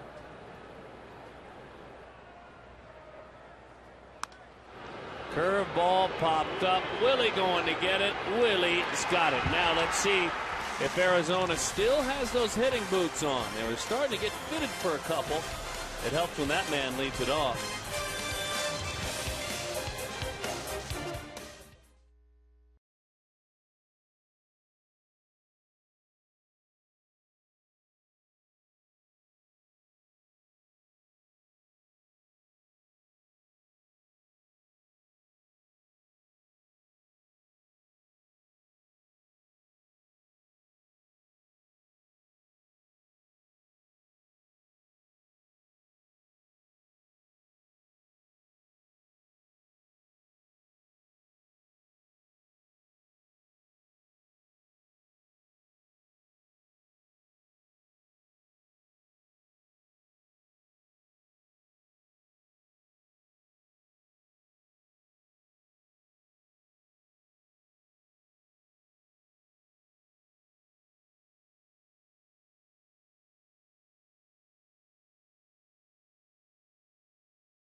Walk to the pitcher. That'll have you kicking yourself. Jason Bourgeois pops it up to right field. A slide. Upton actually overslid it. Got the heel of that glove. A bunt. Probably could have let that one roll foul. Roberts had to hold on to it. And then a belt to left field. A double. A couple of RBIs. Things got a little bit slippery. Line drive knocks the glove off. Right off of Saunders. Makes a fine play. Saved him a run. He really did save him a run. Joe now got through that last inning, put a 0 up there, and he hopes his offense is still ready to go. 6 innings, 4 runs allowed, couple of walks, couple of strikeouts. Justin earlier in the ball game had a ball that he dropped in the outfield. That run didn't come around to score. And then that ball that he overslid, he's been so hot with a bat in his hand, and we've kind of had a theme the last few nights that you make a miscue in the field, and what happens later on, ask Willie Bloomquist, Justin Upton, and Chris Young, is you deliver offensively. Well, I know Arizona fans are pulling for that theme to play out again tonight. There's Young. He waits.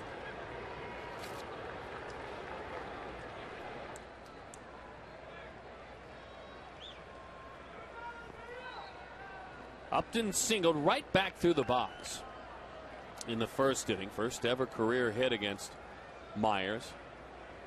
Lined out to right. In the fourth, that one is outside. Let's see if Myers now, is he certainly still plenty of gas in the tank in the 6th inning. Only 66 pitches into this ball game.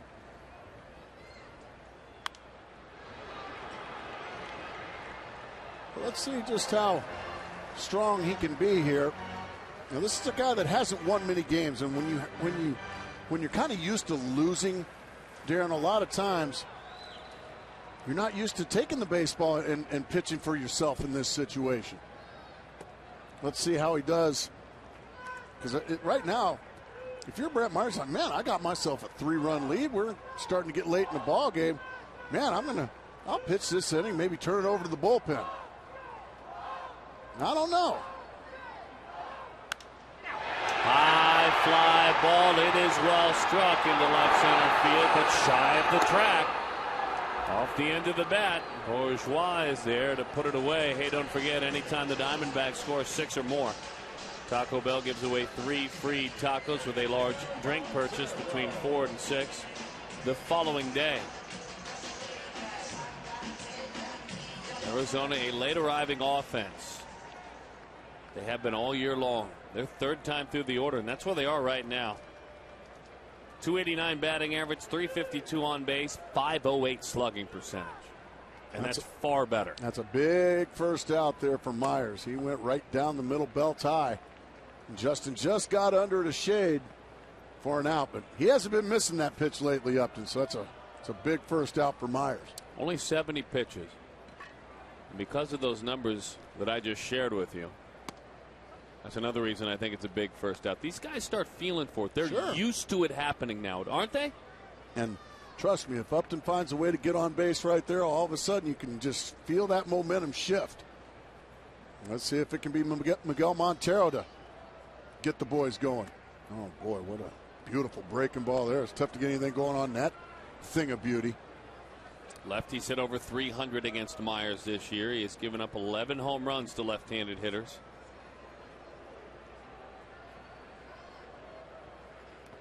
Into the dirt it goes.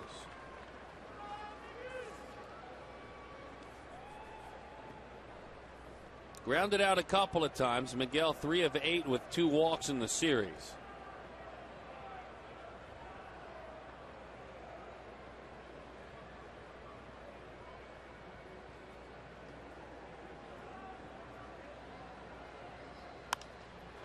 Fastball too much for him. Set up very well by the curveball in. Yeah, another middle fastball right there. He got away with it. This time Montero was beaten by it. So when in doubt, just go ahead and rear back and throw your best fastball. And so far, the 2 big boys in the middle of the lineup, Upton and Montero, unable to answer the call. So Brett Myers still plenty strong here in the 6th.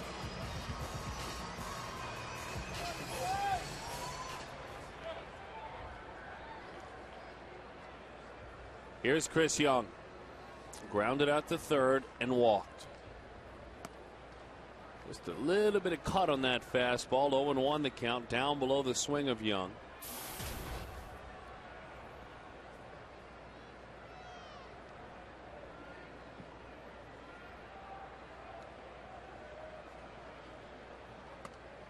Tried to go right back out there. 1-1 to even it up. Chris, including tonight in his last 25 games, has 14 hits for a 173 clip.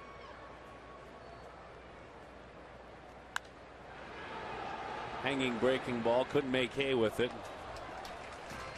Fouls it off. 1-2 the count.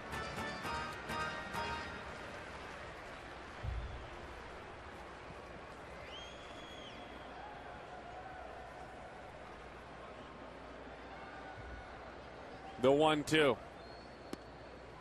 Oh, nice take on that one as it dives down below the swing. That was some sort of a dancing, dipping, change of pace, diving, slippery sort of pitch. Not exactly sure what that was. The 2-2. It wasn't a fastball and it wasn't a changeup. You don't suppose Brett Myers might be. That was a split. Little monkey business out there. That was a split. You could see the fingers split on it. Okay. You say so. I saw it. Otherwise, I was with you. We're not saying, we're just saying, but that was a split. I'm glad to see that. You know, we're kind of thinking things up here. Man, I'm all for it. It's been a part of the game for a long, long time. Put me through private school. Yes, it did. 3-2 the count. A little monkey business out there on the mound. That's enough. Oh my, that's a breaking ball. That's strike 3. Myers steamrolling these Diamondbacks, pitching like a man with the lead, desperate for a win. He's only got 3 of them this year.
Brought to you by Southwest Airlines' new Rapid Rewards, unlimited reward seats with no blackout dates. Kia Motor. To learn more, visit phxkia.com. CenturyLink Quest is becoming CenturyLink. Your link begins here. Find out more at CenturyLink.com.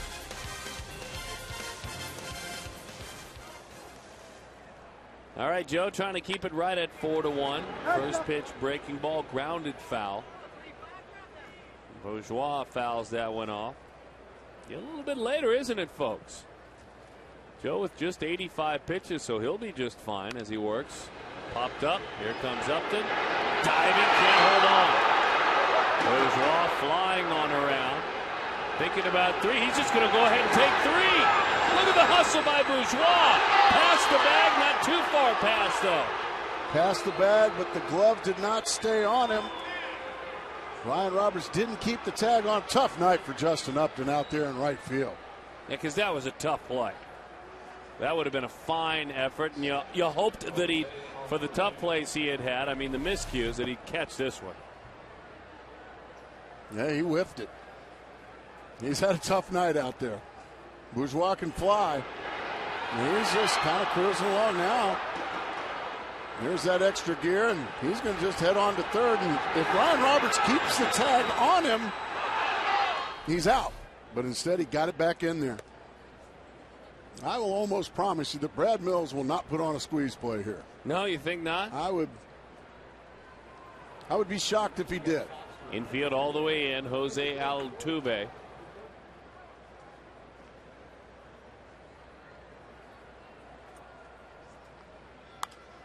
Trying to avoid what would be a disappointing sweep to these Houston, or I should say split to these Houston Astros. Yeah.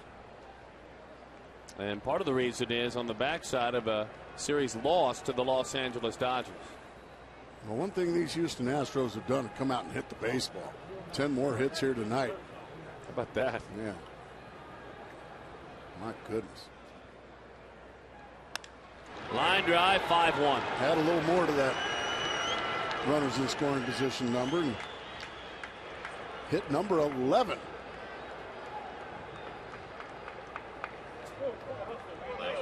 Altuve, he is some kind of special ball player. 3 more hits tonight for Altuve. The little engine that could. Yeah, you bet. He can. He's got 8 hits in this series. 8. A lot to like about him. Montero has to talk about things. Now remember, Joe Saunders in his last start against the Dodgers, he went 5 1/3. He gave up 4 runs. Here in this outing, he has given up 5 runs. The very patient J.D. Martinez, we've gotten to know him. He takes a lot of pitches. He's not overly aggressive until he has to be. As Kirk Gibson will come on out, he will make a move.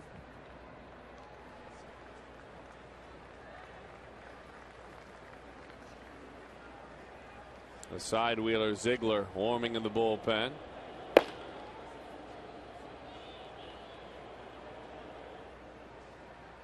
Couple of back-to-back tough starts for Joe Saunders.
Diamondbacks by a count of 5-1 and a pitching change for Arizona as Brad Ziegler comes in to face J.D. Martinez. Now Martinez of the Astros has been turning heads with his glove and his bat. 8 of his 12 hits since he got to the big leagues have gone for extra bases, and last night he saw 29 pitches. That was the most in baseball. Unofficial count tonight, 14, including first pitch swinging and an RBI in his last at bat. I asked Brad Mills pregame, his initial impression of seeing Martinez in spring training. He said he was wandering around on the backfields and just noticed how loud the cage was when he walked up and saw Martinez taking batting practice. And Mills' quote, which I love on Martinez, is, "When he hits the ball, it stays hit." Yeah, that's great. I like that. We heard the same kind of description, and thank you, Mark McClune, the same kind of description of Martinez when Miguel Montero, in a happenstance meeting, ran into him in a batting facility in Miami, Florida this past winter. Ziegler gets ready to go. Brad actually began his career as a Philadelphia Philly, acquired recently by the Arizona Diamondbacks at the deadline. Still kind of trying to find his way in a Diamondbacks uniform. Kansas native, makes his home in Missouri. Pitched at Southwest Missouri State. He was a 20th round draft pick, and these are the numbers overall. The inherited runners, though, 3 of the 4 have scored. I'll tell you, that's a number I've got to do a little bit better.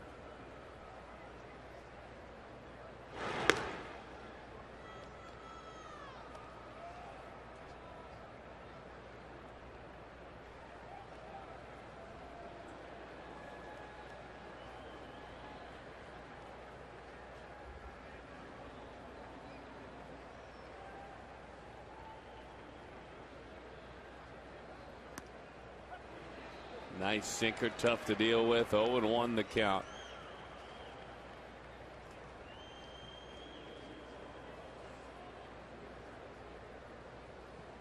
It was the A's that sent him down to Arizona. It was the A's that drafted him out of college the first time in the 31st round. He went on back to school where he was drafted again.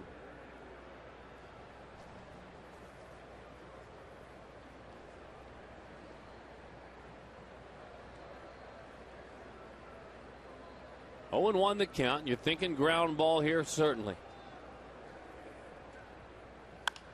There it is. There's 1. There's 2. That is a double play. You are something else. Well, it's easy when he gets righties left and right. As a matter of fact, Brad shares with us the success he has had against right-handed hitters.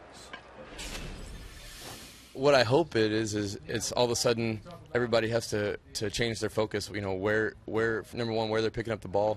Number 2, what the ball looks like coming in. You know, I want my fastball to look like a left-handed curveball. And you know, if I'm throwing it right, then based on the results, a lot of times I know it seems to appear that way. So, you know, and I feel comfortable against lefties too. We made an adjustment this year and just kind of said, look, you know, we'll sacrifice average to cut down on the extra base hits. So Ziegler got the righty. Now a tough pitch on another righty who fouled it, actually got the side of his head as it hit the dirt. Let's hope, boy, it's right around the eye. Goodness. Looks like the right cheek. Now that's better. Yeah. That's much better.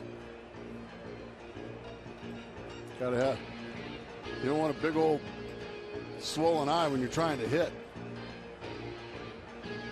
His eyes have not betrayed him his entire career, so it looks like, though, yeah, they're working on that jaw and his. Okay, just below the eye, though. He's pointing right where it is. Making sure all the teeth are still in place. Yeah, right there. Where, right there? Yeah, there. Oh, boy. I mean, that hurts. That was a direct blow. There was nothing grazing about that. And that looked like a Tyson haymaker right there. There you go. Bam.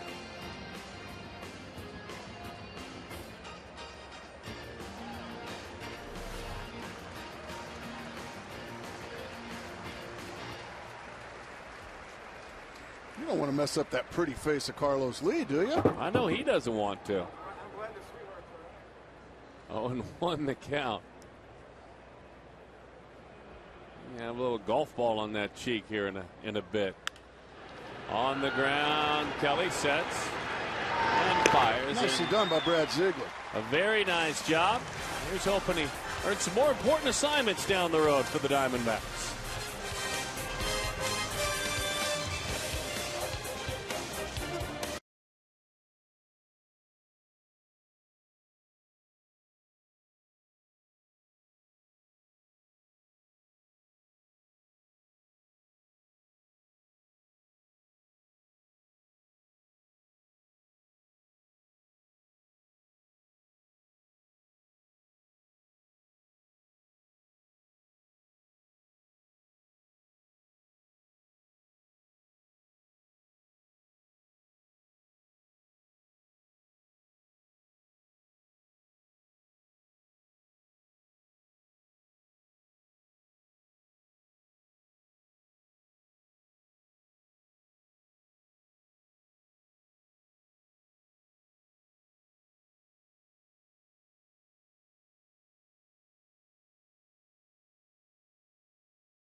Diamondbacks Live presented by CenturyLink begins after the game. Todd Walsh, Joe Borowski. But Joe, if you're Joe Saunders and you're looking at your scorecard and how you did against the Houston Astros, there's something that just sort of jumps off the screen, isn't there? This is definitely not what he drew up. I'm going to break down his outing, in particular the 5th inning.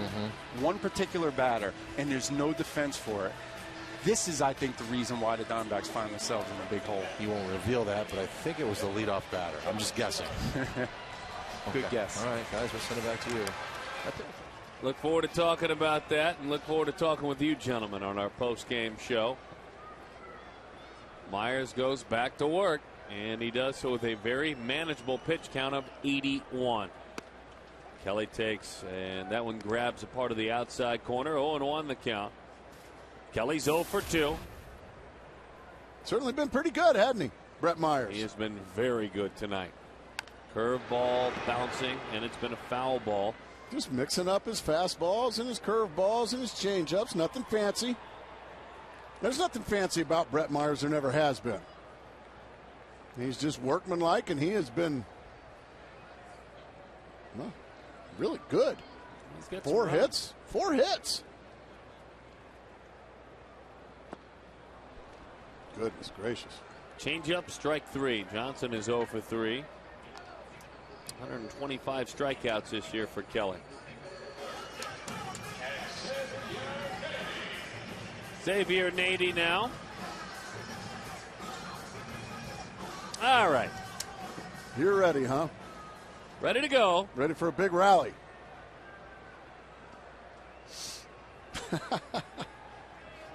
Well, it's got to start with Xavier Nady. Hit it hard. Oh, my goodness, Altuve. Well, you begin to wonder if it's your night when things like that start happening. Oh, my. That ball was scalded. And a tip of the cap again to the diminutive middle infielder. You know there's some luck involved in this, but he stuck with it. Tough break for Nady, too. Absolutely. At the end of the day, all that turns into is another 1 pitch out for Brett Myers, and he's only thrown 85 pitches, so I would imagine he's more than happy to go back out there. Gerardo Parra's had a good night. 2 for 2. He's got half the Diamondback hits. Diamondbacks already have 4.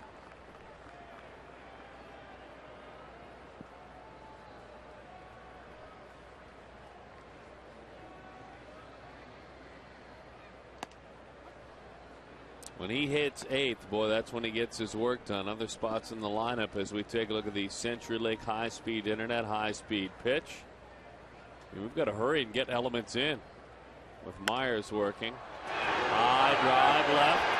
Martinez going back, spins, makes another fabulous play.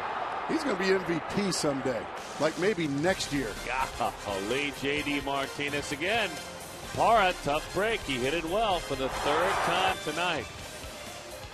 And a human highlight reel in Chase. He can stay.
Can play Kachinko, Section 111 during regular season home games. Interactive, there's always a winner, and our partners with Gila River Casinos bring it to you. Of our partnership with the good folks with Gila River Casinos. 1-0 the count to Jimmy Paredes. Now let's watch Ziegler against a left-handed hitter. Again, the numbers dramatically different. Right-handers, left-handers. As that one misses outside. 2-0 the count. So far, 2 fastballs away to Paredes. And that is the career. It's about a 100-point difference. Swing and a miss. That was a 2-0 hack right there, wasn't it? Nothing wrong with that pitch, too. He started it down the middle, then it ran up and out of the zone. 2-1. Arizona, 2 more chances now. Outside, he wouldn't bite.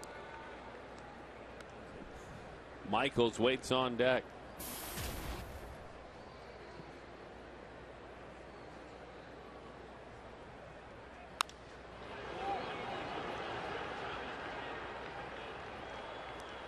And Jimmy brought his bat up there, and he wants to hit. He's not up there to squeeze bunt, is he? Or coax walks. No. And he'll take it, I guess, if it's there. He's swinging it hard. He was up there right-handed a couple of at-bats ago, and this is the result. Squeeze. Oh, boy. That was the easiest out of the night for the Arizona Diamondbacks.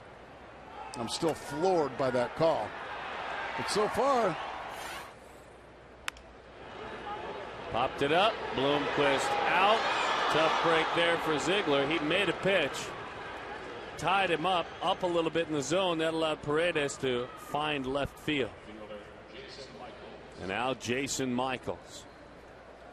Well, if your bat stays in the strike zone for a long time, you're going to get these Texas leaguers, and that's what happens here. Paredes, just right off the label it goes, but it's right out there, right between Parra and Bloomquist. Not a whole lot of room out there between those guys, as Parra was playing pretty shallow.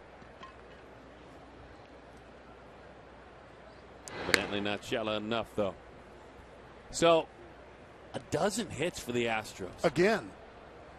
These guys have been hitting machines. Remember the Diamondbacks in one of their victories here, they had to come from the clouds down 7-1. And they scored 9 runs in one of their losses, did the Houston Astros. We're going to have to call him that guy, J.D. Martinez. Looking for another ground ball.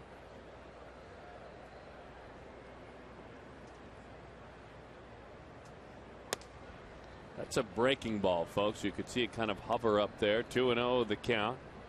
Stayed flat on him, though. Barmes waits on deck. The New York Mets come to town.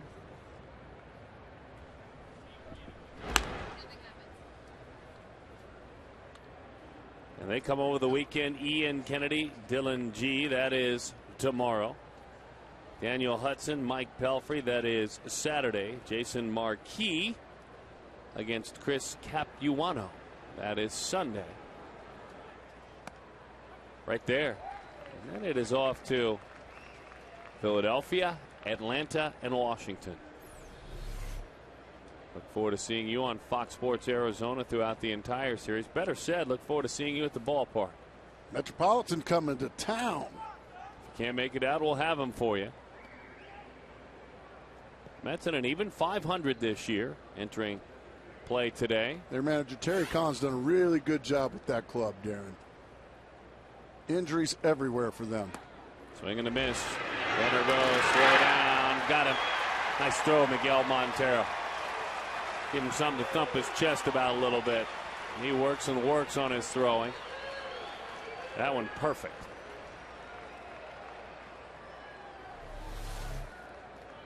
They play hit and run there. Swing and a miss, and a good throw, as you said, right on the button. Kelly Johnson makes the tag. It's a great shot right there. Well, Miguel keeping things to a minimum. That was a great replay of that throw, and watch this tag. Sometimes phantom tags work too.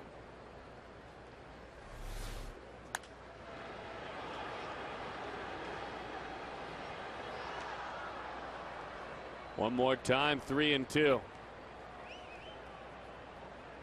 there used to be steps to the left, steps to the right. Stand up, sit down, fight, fight, fight for Miguel when he was throwing. He kept things quiet there. Just a quick turn and a throw. That's low, ball 4. That's frustrating. Yeah, but the D-backs Grand Slam giveaway pack includes tickets to the biggest upcoming giveaway games, guaranteed bobbleheads, and the World Championship replica ring courtesy of Chase. Get your Grand Slam giveaway pack by calling 602-462-4786 or by visiting dbacks.com/Grand Slam. He just kind of slid that in there. Well done by you. There was nothing sliding about it. I forced it in there. Here's Clint Barmas. Well, Clint tried to take one for the team there. He did everything but step on home plate. Threw his knee out there, and nothing wrong with that if you're willing to take one in the knee for the team. Look at this. Almost fell down trying to get in front of it.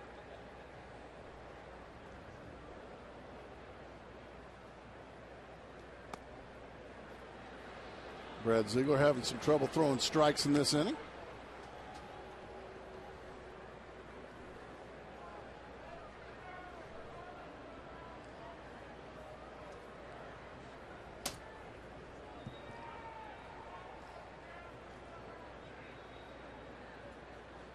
The 2-0. So 2-1 the count. So the Mets, Phillies, and Braves are up next for the Diamondbacks. Okay. The Giants, well, they go out on the road, and they kind of tail right behind there. Some of the spots you can see there in Florida, in Atlanta, and then in Houston.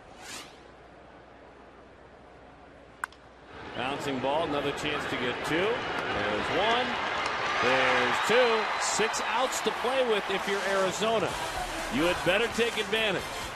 On a night where you hope to win a series, you're down by 4. Somebody kick the bat rack, please.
The year he put together was one of the best. You know, I got a chance to stand on deck and watch Bonds play. Yeah, that's true. And his year that year compares with any year I saw Barry Bonds play. Mark Grace's Championship Theater Sunday after the ball game, the debut of the episode with Matt Williams. It's a good episode too, and I can sit there and tell you, I was on deck for for a lot of Sammy Sosa. And that year was as good or better than the Sammy Sosa years as well. Oh, that's the old school. Oh, I like those. Back in the Buck Showalter days here. Buck wouldn't have the earrings though. Burrows into left field. And there he of course, J.D. Martinez is in the perfect spot. Speaking of J.D., he is now front and center. Our Chaz Roberts air conditioning cool play. Oops. Now he still caught it. Oh, you bet, Mr. Moslin. This leaping play. And he's also knocked just about every Diamondbacks pitcher around the ballpark. All he's done for 4 days is make every play in left field and smash the baseball. Oh, and 1 the count to Willie Bloomquist.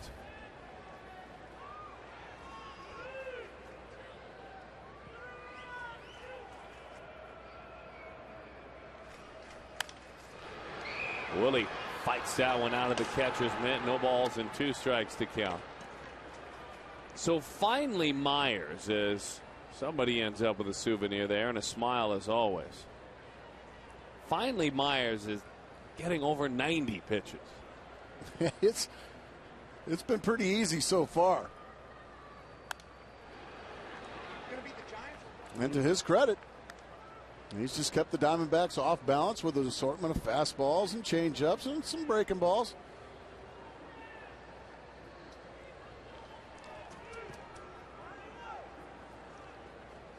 No balls and 2 strikes to count.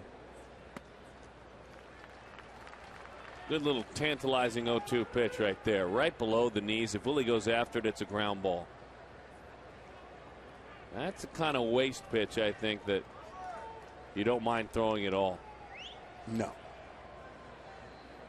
Follows it up with a breaking ball out of the same slot. He's been as good as we've seen him.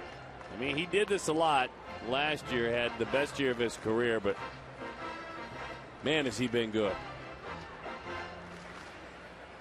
Remember, last year he went 6 or more innings in his first 32 starts of the season. Man. That's everyone but the last outing of the year. Outside, 1-2 the count. Double barrel action in the Houston bullpen. But so far, Mr. Myers, he's been his own bullpen. Golly. I mean, that's just terrific. Consistent.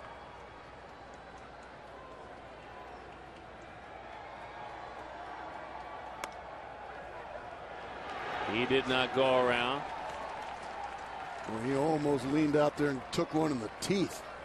Did Willie Bloomquist. He was diving breaking ball, wasn't he? Out there. Oh, boy. 3-2. Diamondbacks need base runners. Something fierce. Somehow, some way, walks, hit batsmen. Whatever it takes. You need to plate 4 here. And you've only got 5 outs to do it. Yeah, that helps. When you have moments like that, hits at times follow.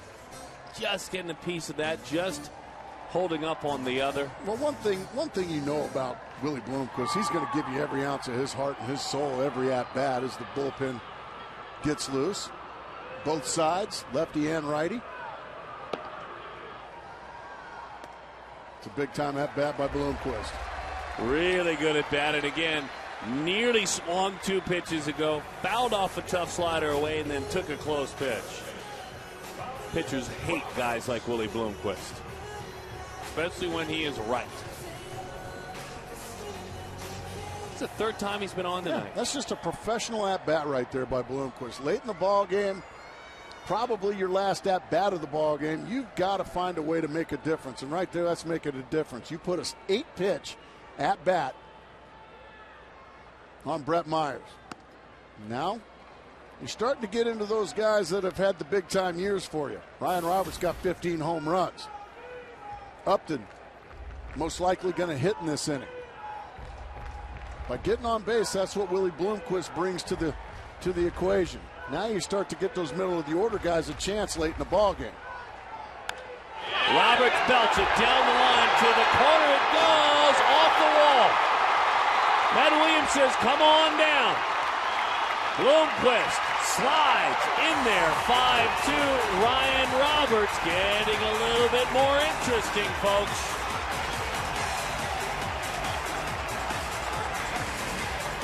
Credit Willie Bloomquist with a lot of that right there.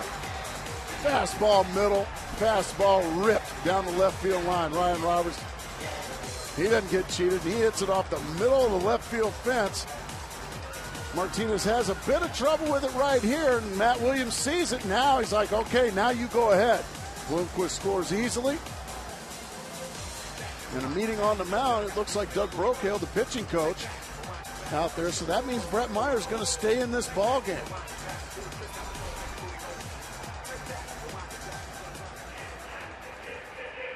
And now Justin Upton with his big opportunity.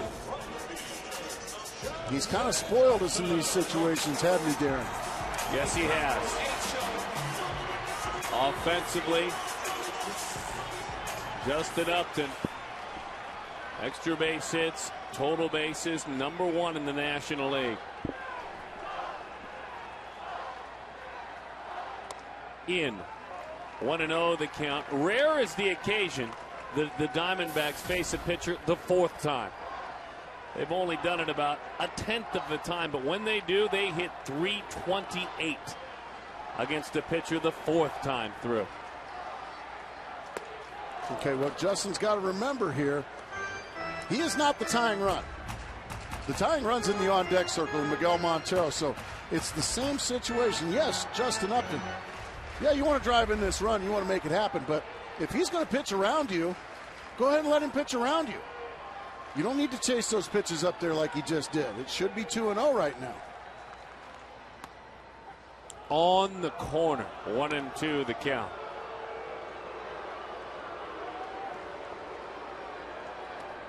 Myers just staying stubborn, even though he might be feeling it a bit in that gas tank.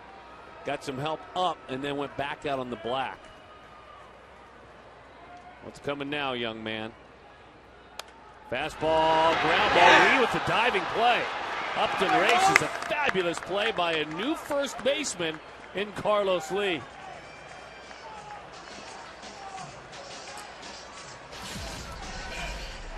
Well, it starts with a high fastball and misses. Now Justin, he helps out Myers there by swinging at that one.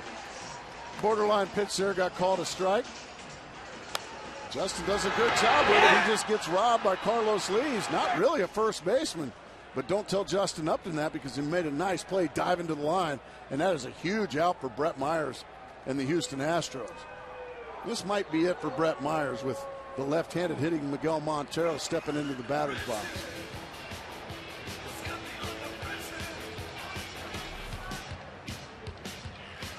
Conversation is done. Quintero came out, had a conversation with Myers, looked back into that dugout. Yeah, looks like Brad Mills is going to stay with Myers. He's going to stay with his veteran.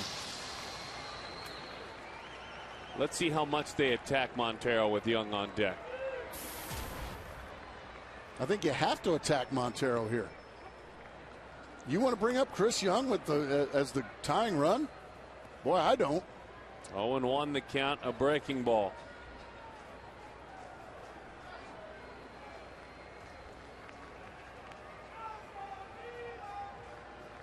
Another curveball. It's outside. Back-to-back curveballs. Arizona with 31. Come from behind victories this year. It's tied for third most. Milwaukee and Philly, the only two ahead. Fastball, fights it off. Back of short, he dumps it in there. 5-3 is the score. Breaking ball, fastball nowhere near the strike zone. But Montero liked it enough, and it's a Texas leaguer. That is a huge run to get. A huge run. Even if it stops right there, this third run was monstrous in the 8th inning. Just fighting it off is Miguel Montero. He's so strong. He gets it out over the head of Clint Barmas, the shortstop. And the Diamondbacks do find a way to plate that run. And that's going to be all for Brett Myers, who's Boy, he showed a lot of heart out there this evening. He threw a beautiful ball game. Mills rolling out a double switch. Bogusevic heads out into right field. Will reset the batting order. Myers is done, looking to win for just the 4th time this year. More after this.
That he did.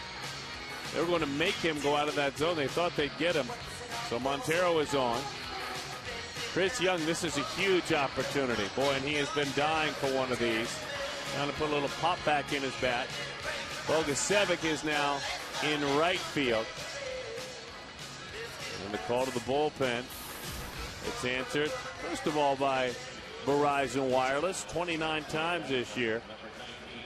And a nice job being done out of the bullpen by Fernando Rodriguez. All right, so away we go. You've done reasonable damage. Now confidence can be high, even if you don't in this inning score anymore. Look, that 3rd run was, and that's very true. But you're still asking too much of yourselves going into the next inning, at least 2 runs down. So it's up to Chris Young to. You don't have to hit a 2-run homer here, but find a way to get Kelly Johnson to the plate. Find a way to get him to the plate, whether it's a walk, a base hit, a double, whatever it is. Not sure a homer would be nice. That's a lot to ask. You just have to find a way to get the next guy up.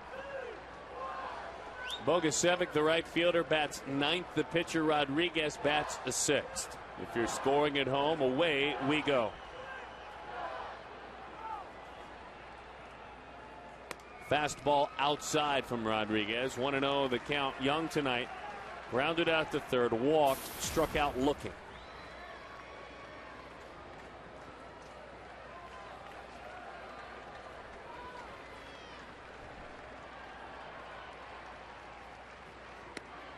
Fastball right at the knees, right in the middle of the plate. Strike 1.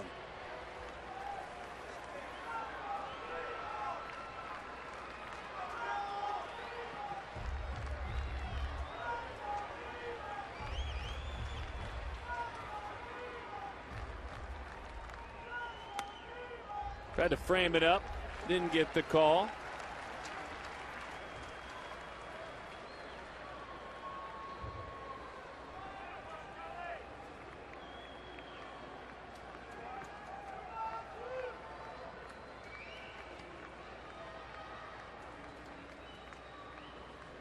The 2-1. Popped it up. Right there! Carlos Lee puts it away. Arizona scores a pair. They're down by a pair. Ryan Roberts. He jumped in his double, got things rolling. Miguel Montero, will you chase out of the zone? I will, but I'll drive in a run and doing it. 5-3.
this evening without a timely hit.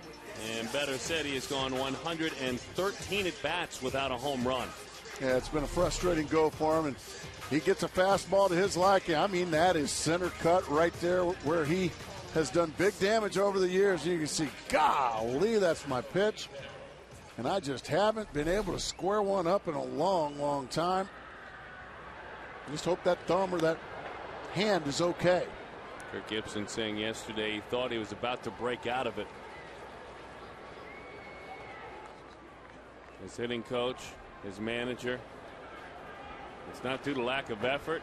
It's not due to lack of preparation. The extra base hits and the power that we have been spoiled by this year. The whole team certainly, but Chris Young as well just hasn't been there lately. Since July the 3rd, Chris Young is slugging below 265. And that's not him. He's just too good a player. That's not him. Too powerful of a player. Quintero takes a strike. Shaw goes to work. That nasty cut fastball and a slider. Curveball to boot. Ryan Shaw, since his recall from AAA Reno, has pitched, well, every single game. Makes you look forward to a doubleheader. He pitched 4 times in a doubleheader. He has officially got the confidence of his manager, doesn't he? Yes, he does. I don't blame him. Look out in that dugout. That'll scatter the boys.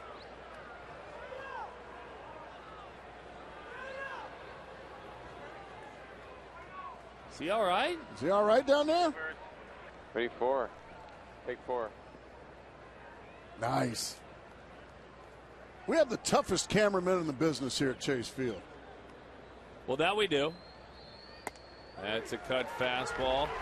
That is strike 3.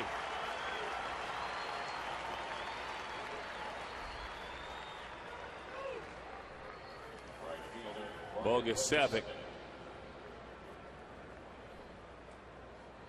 Speaking of those tough cameramen, I mean, up top, Ralph Kelso, he's kind of the godfather of all of them. He makes sure that they stay tough. Ralphie makes sure they stay tough. Oh, yeah, he had him out here doing the stairs. Yeah, they were earlier today. Working them hard. That one is low and inside. Ralphie was here, and they built Chase Field around him. There's Mickey. Don't forget about Mickey down there at the Diamondbacks dugout. He's the guy that puts him through the abs workout before the game. You ever tried Mickey's ab workout? No. Best of luck to you. I mean, you better bring a lunch. 2-0 the count.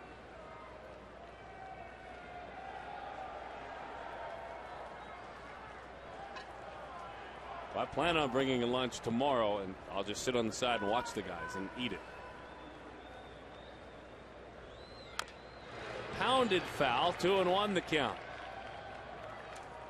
We're kind of, I think, thinking ahead, hoping, and if you're a Diamondbacks fan, you might be hoping that Shaw gets through clean. Go ahead and kind of encourage you to put the rally cap on sure. a little bit early. Kind of get it warmed up, stretched out, turned inside out. Bogusevic, like every other baby Astro, just continues to hit. They're going to be crying as they pack after the game. All in tears, all the rookies. I don't want to leave.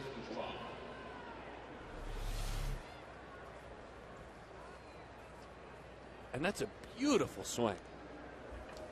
Didn't try to do too much with that cutter from Shaw. I mean, they're going to be holding on to their lockers. They're going to be pulled away.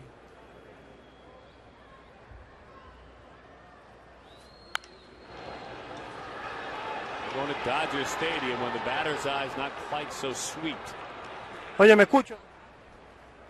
Hello? I think we got the... There's that batter's eye. One of the best in the business.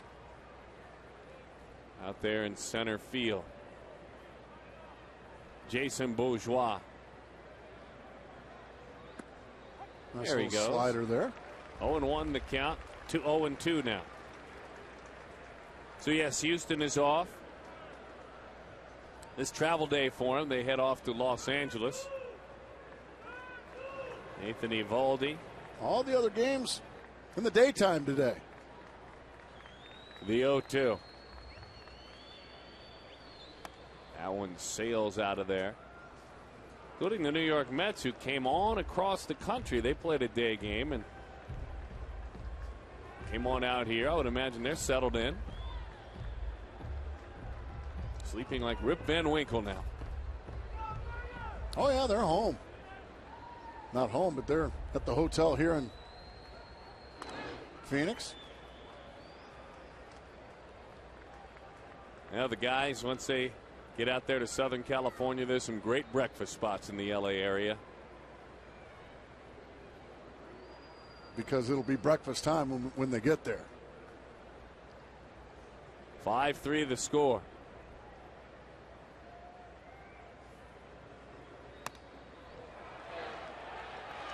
He did not go around. Jerry Meals said so. The check swing with the black bat. Umpires have told us this is the toughest call to make. I think Jerry got that one right. I don't think he went after that one. That's a great hand in the cookie jar reaction, too, by Bourgeois. Runner goes, big swing, and he fouls it off.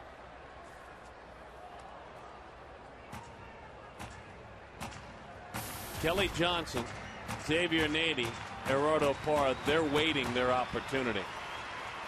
Is that finally Mark Melancon warming down there in the bullpen?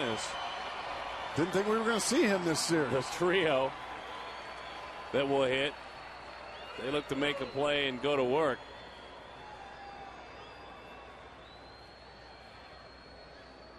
Melancon, the Arizona Wildcat. Pitch for Andy Lopez down there. I'm guessing that's him looking to close it down, warming in the pen.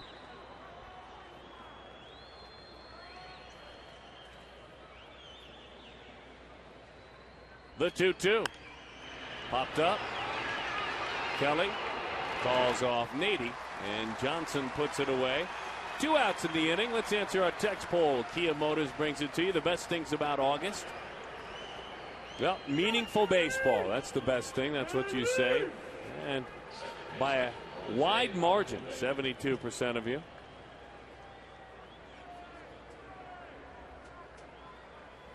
Summer is almost over. Well, I got mixed, didn't I? Back to school. Oh, you did. People kind of lost you there on the one-room schoolhouse with the big bell. Just like it when my kids go back to school. Here's Jose Altuve.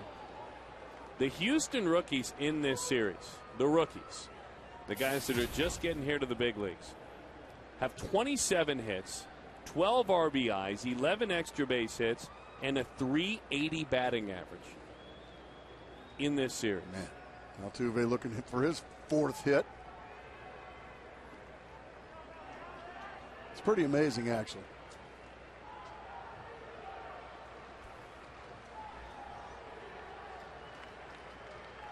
All right, Brian Shaw, go ahead and get on that rubber and throw the baseball.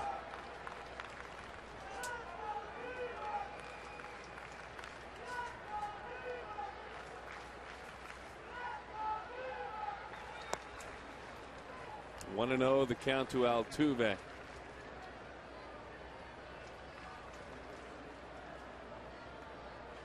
Five runs, 13 hits, and no errors for the Astros. 3 runs on 6 hits and 1 error for the Diamondbacks. Altuve, .350 so far in the major leagues. Runner goes. Goes throw.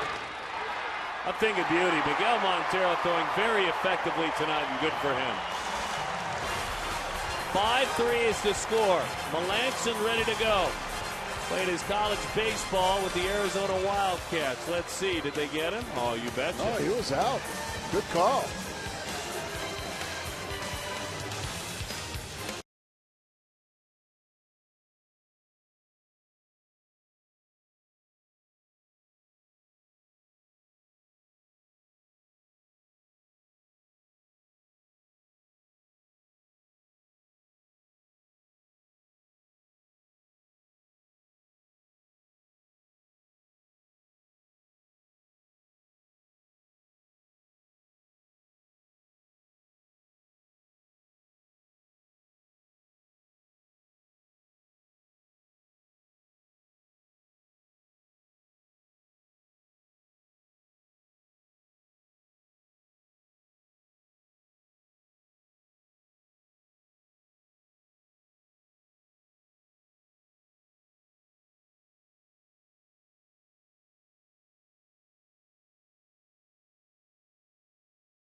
AG All-Star tonight, hands down, Brett Myers. 7 2/3 innings. Pretty darn effective, wasn't he? He was extremely effective. And Diamondbacks came in here swinging the bats with a lot of momentum, scoring runs, and Brett Myers just pretty much wore him right down. Made every big pitch when he needed to. And once again, his team came out slugging the baseball, so Brett Myers. Arizona Wildcat Mark Melancon. He was acquired last year, July 31st. Lance Berkman went to the Yankees. Jimmy Paredes, who we have seen, Mark Melancon, who he have not, receives the assignment. When you're the closer for the Astros and they've struggled outside of this series, it's been a really woeful year. They played very well in this series. But Melancon, Verizon called to the bullpen. He's got a shot in talking to his manager, even talking to his general manager, earn this job at least in the next year. He's done nothing to give it away. No, nothing at all. Former Diamondback Brandon Lyon went down with an arm injury. Ended his season. They handed the ball to Melancon. He's done admirable work for the Houston Astros. He's going to face Kelly Johnson to start the bottom of the ninth. Diamondbacks trail by 2. And your job, if you're Kelly Johnson, is to find your way on base somehow, some way. Kelly goes after the first pitch and fouls it off. When Melancon first signed and was drafted back in 2006, he joined the Staten Island Yankees. He worked out of the bullpen and relieved for one Mr. Ian Kennedy. Both of them drafted, both of them coming up to the Yankees system, and still to this day both communicate, talk pitching together. The 0-1. Pitch is just below the knees, 1-1 the count.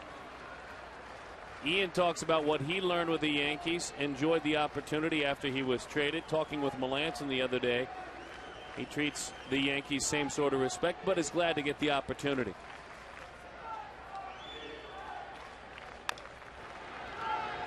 And of course, they both battled in the Pac-10. Ian at USC and Melancon a closer for Andy Lopez and the Wildcats.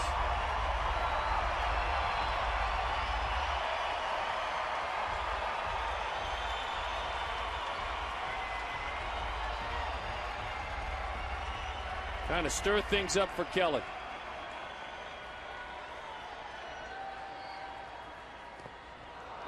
Down he goes on a breaking ball into the dirt.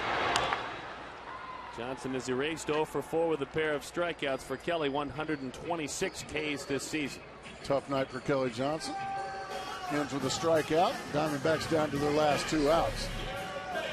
Spike curveball there. And you see Kelly Johnson was swinging at a fastball. Good pitch.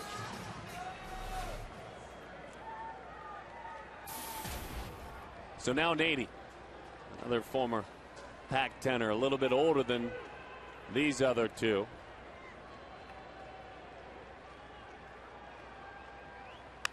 Bouncing ball, diving attempt.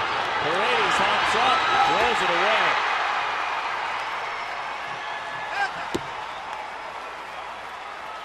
That'll be a base hit, I would imagine. A great effort there by Paredes. The duo working there. The dive, and then he just got in too big of a hurry, and he threw a bullet. No chance for Carlos Lee, so the tying run is at the plate. Thanks to Xavier Nady's base hit here in the ninth, and here we go. Gerardo Parra. He and Upton, the 2 hottest hitters on the Arizona Diamondbacks. Let's see what he can do.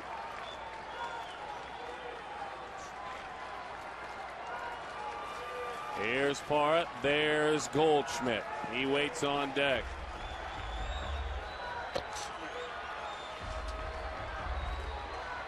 Way in at third is Paredes. Why? Have no idea. He's on the grass, 0-1 the count. Doesn't he know Gerardo Parra doesn't bunt? Gerardo Parra's up there to swing it.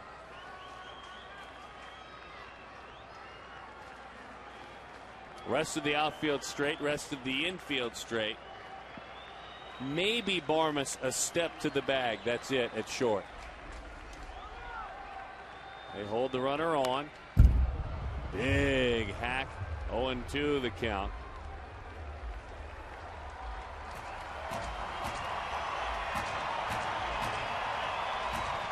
Mark, even though he pitched at Arizona, this is not his home state. He's from Colorado.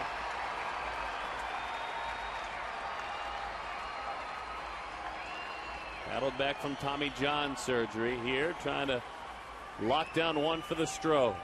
Into the dirt. The pitch Kelly chased. Parra able to lay off of.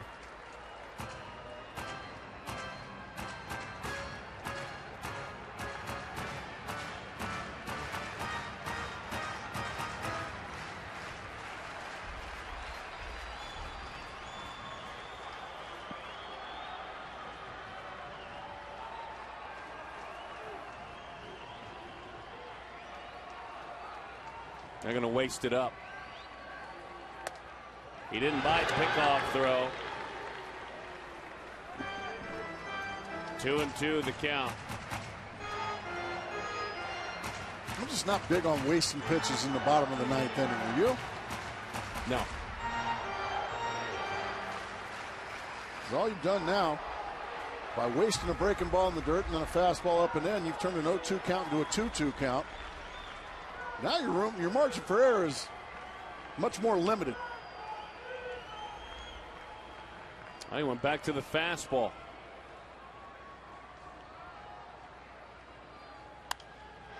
Good job. Good one. Good job there by Parra. I thought he might throw the breaking ball at that same spot. Pitcher's pitch right there, though. Parra spoiled it. He made a tough one. I mean, that is right on the outside corner. That's just good hitting right there to stay alive by Gerardo Parra. He gets jammed in right field. Michaels is really deep out there. Bogusevic, I should say. The 2-2. Breaking ball. How about that take? There you go with the two waste pitches. Now you've gotten to 3-2 as Parra laid off a good breaking ball there. And now he's turned Melanson. He is now a fastball pitcher. And that's what those waste pitches do. Sometimes they'll just come back to haunt you. And next thing you know, you've walked a guy. They talked him into a curveball. Here we go.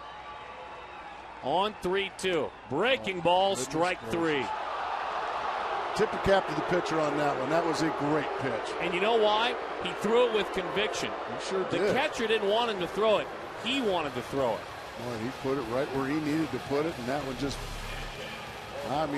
buckled Gerardo Parra. Perfect pitch.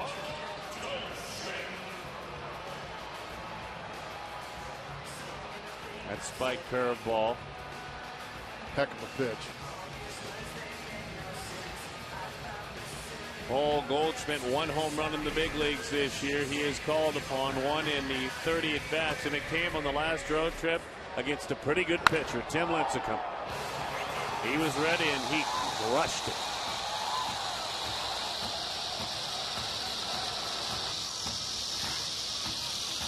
He's going to need a repeat performance here, or the Diamondbacks are going to get a split of this series at home with the Houston Astros. And probably wasn't what you were looking for when these Astros came to town. Am I correct? You are correct, sir. Way back at third is Paredes. Outfield straight up. Breaking ball just low. It's a tough pitch to umpire, that straight downward breaking curveball. Probably could have been called a strike. 1-0 the count. Well, he's got a feel for that pitch now.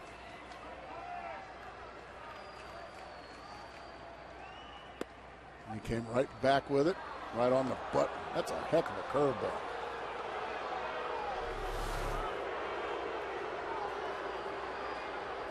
You can't draw up any better curveballs than he threw to Parra right there, and then Goldschmidt.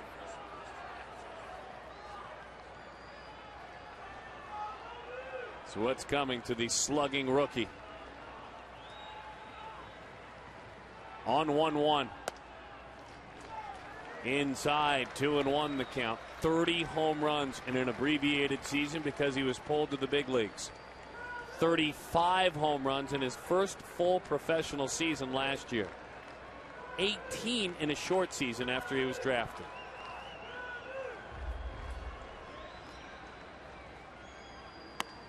Boy, what a pitch. This kid is making some pitches. That time, 93 miles an hour right to the inside corner. One of those two curveballs early on allowed him to just sneak that one in there again. Just hadn't made a mistake. He has put the ball right where he's needed to put it this entire inning.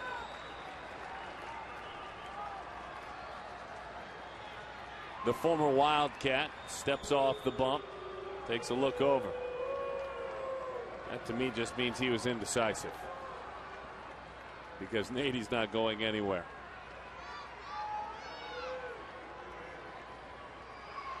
The 2-2.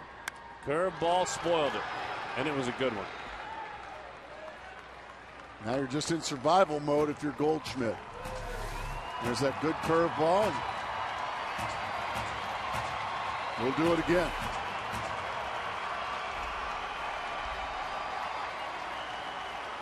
Kudos to the folks that have come out here tonight and stayed. See if Goldshmidt can bring him some joy here. Curveball, he hung that one. That one was a little more of the hanger variety.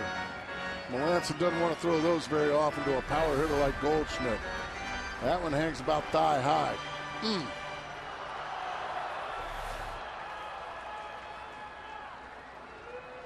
Deuce is wild, down by a pair. Gonna run that fastball inside. High, deep left field. Paul just tied it up. Wow!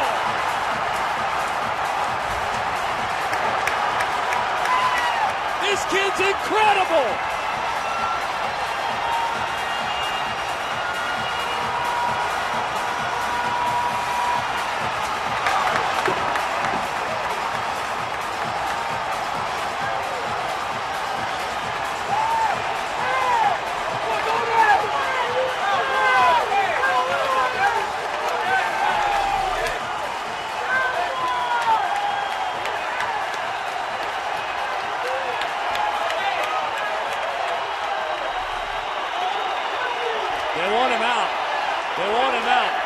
He's getting beat up by his teammates. They want him out there. Yeah. That's about all you're going to get from Paul Goldshmidt. Good to these fans. Good for these That's fans. the first one we've seen this year. You bet good for these fans. They're not coming. They're not sitting down. They haven't seen enough of him. There we go. There we go, you folks. What a moment. Good for these fans. We're tied at 5. And good for that young man. A little number. Paul Goldshmidt did it. He tied this ball game up, Gracie, if ever it calls for it. Off the facade. Goldshmidt ties it up.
Extra innings are presented by Jack Link's Beef Jerky all season long. Jack Link's Beef Jerky, feed your wild side.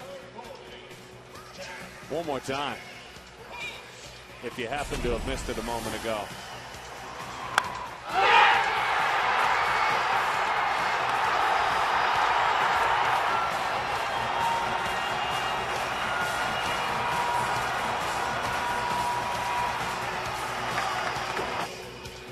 Off the facing of Friday's front row, that is one strong young man. Sit around for about 2.5, 3 hours over there and just come off the bench against a closer and hit a 2-run bomb. Tough night. Go ahead and take the rest of the night off there, Goldie. What a performance. J.J. Putz coming on. Kirk Gibson going for the win. The bring in the closer, try to win it in the bottom half move. The J.J. goes to work this year, 2.9 ERA, 27 of 31. Not a save situation, certainly. Spoke with him before the game, said he physically feels fine. That was a day yesterday. His manager, according to him, gave him a day. Diving and making that play, the back was barking. He's fine and ready to go. There's no hair to pull out there, Skipper. You've got it all cut off.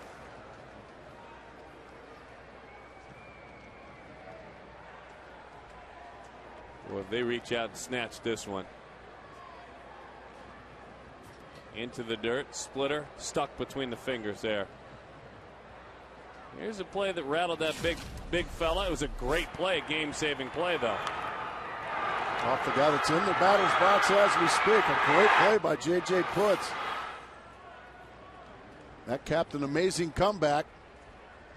Diamondbacks trying to do it again here tonight.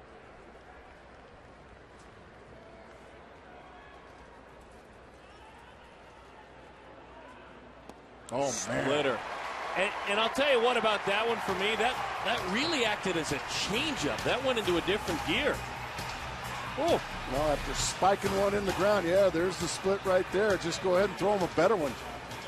One of the few times we've seen Altuve, well, swing and miss. He's just been so terrific in this series. But it doesn't get any easier because now one J.D. Martinez, a.k.a. the human wrecking ball. He does crush it. But Young is there. He does crush it. A line drive all the way out near the track in right center, but Chris Young happens to be playing right there. 2 quick outs here for J.J. Putz.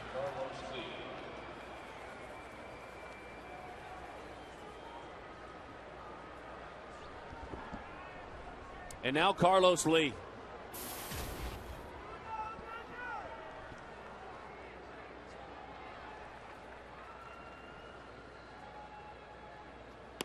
That pitch is low. 1-0 the count to El Caballo.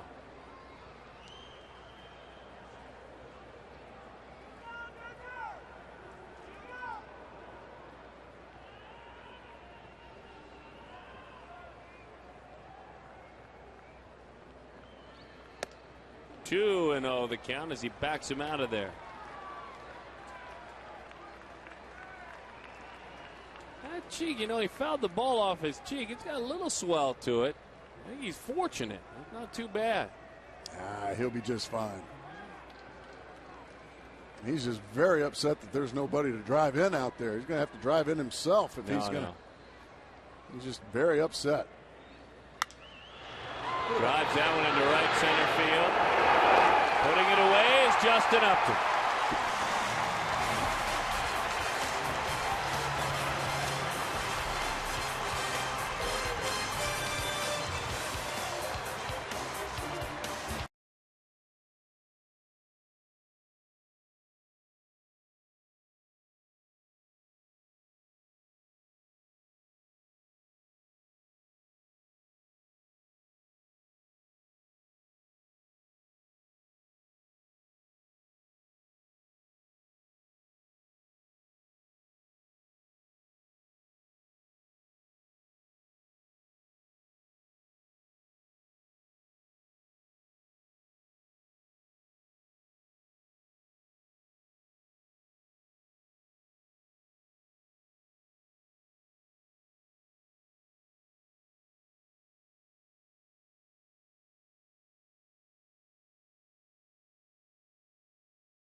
to say the least. Yeah. Out of Texas State, San Marcos, Texas. He gives way to another gentleman now out of the University of Texas in Arlington, and then a blue chipper. Oh, yeah. Out of Great Bridge High School in Virginia. He's just like nothing ever happened. Oh, I'll just come out tomorrow and try to do the same thing.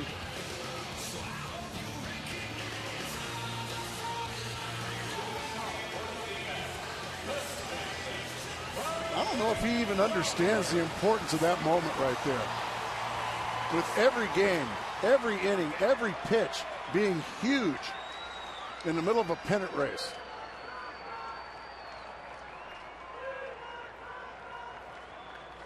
So now Ryan Roberts. Bottom half. Inning 10. Fulcino on. And he works every day as well. I think you're right. Jeff Fulcino. Big, hard throwing rascal. Fastball and a very good split finger. That's his put away pitch. That's his strikeout pitch, is the split finger. See if Ryan Roberts in the heart of the order can get something across, and another dramatic victory. There's a start. What a great at bat by Ryan Roberts. Didn't try to do too much. Used a big part of the ballpark. It was a slider that was up. Roberts just took it back through the box. Ryan has 2 hits in his last 2 at bats. Breaking ball stays up, and he's just trying to find a way to put it in play and get on base. Barmas giving the great effort. Boy, Houston fans have to love a guy that plays as hard as Barmas does. 4 unanswered runs. He's still out there trying to dive and make plays. Justin Upton trying to send us home.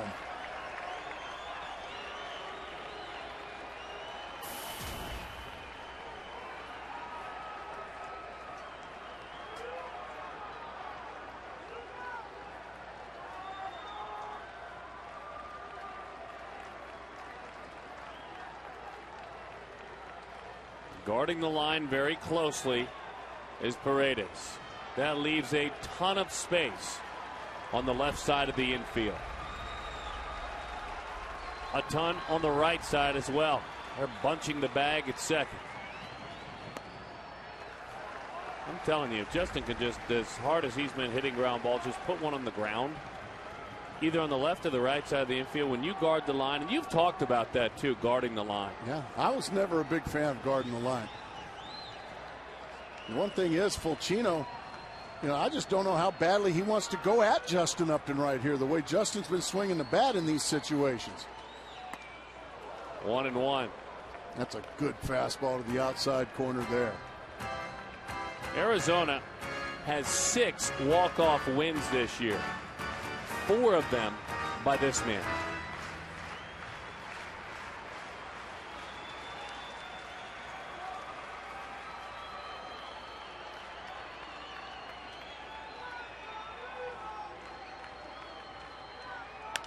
Bouncing ball gets by Lee. Let's watch Roberts. What's he thinking?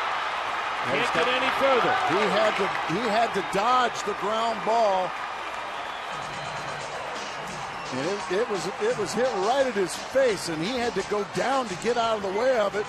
So he could not get to third base on that ground ball you were talking about. There's playing the line right there. Cost the Houston Astros.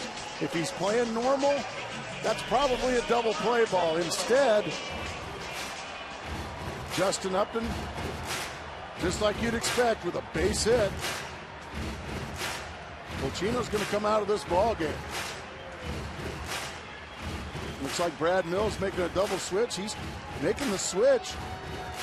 Carlos Lee's going to be removed from the game. Hey, you don't mind that should this game remain tied. We'll reset the situation. Downs comes in. Fulcino has done more after this.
Matt Downs.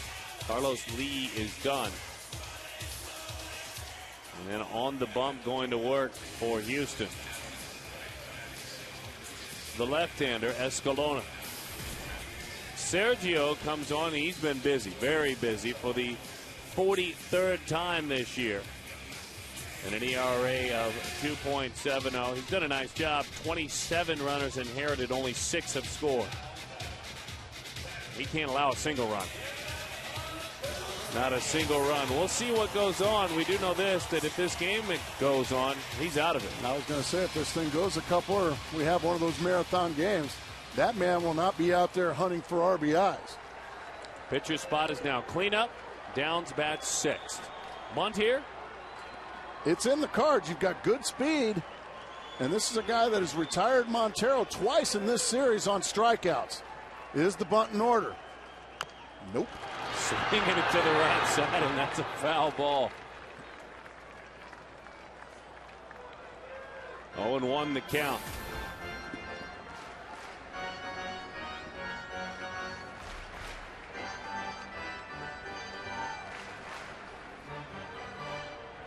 There's your winning run. No surprise that he's in the middle of all the messes. It's just been the way he is all year long. He's been that itch to opponents. Huge swing, fouls it off. Yeah, big swing. That was a hanging slider right there. If Miguel Montero would have just put a nice, crisp, short swing on that one, he could have probably ended the ball game there with a base hit. Because a base hit wins the ball game. It doesn't have to be a home run. You don't have to come unglued. Home run be fun, but a base hit's going to score Ryan Roberts.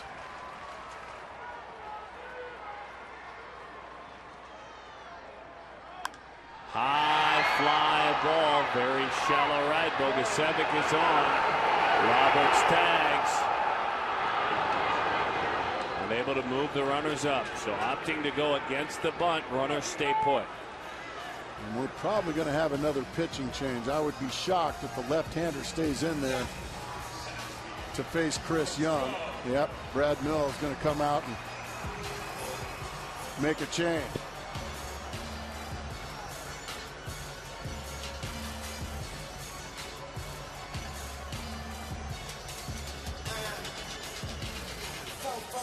Young goes to get his scouting report. Mills.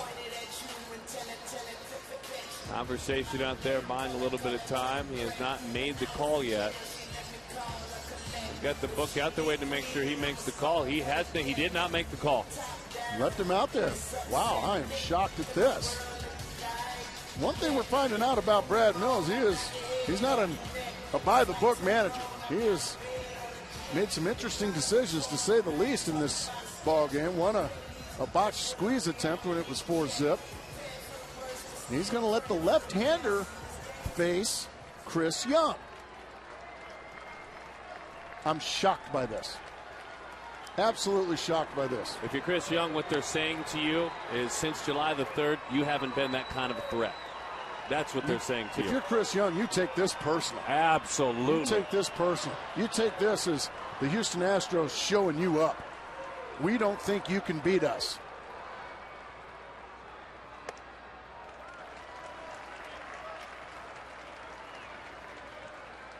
He has always hit well against Houston. Right now, if you're Chris Young, you're looking and you're like, really? Really? You're going to pitch to me in this situation? Really? It's going to cost you. High fly ball! It's time to pay up! It is time! The ball game! Walk-off homer number 5 in the career for Chris Young. It cost him. They didn't think he could do it. He hadn't hit a homer since early July. The Diamondbacks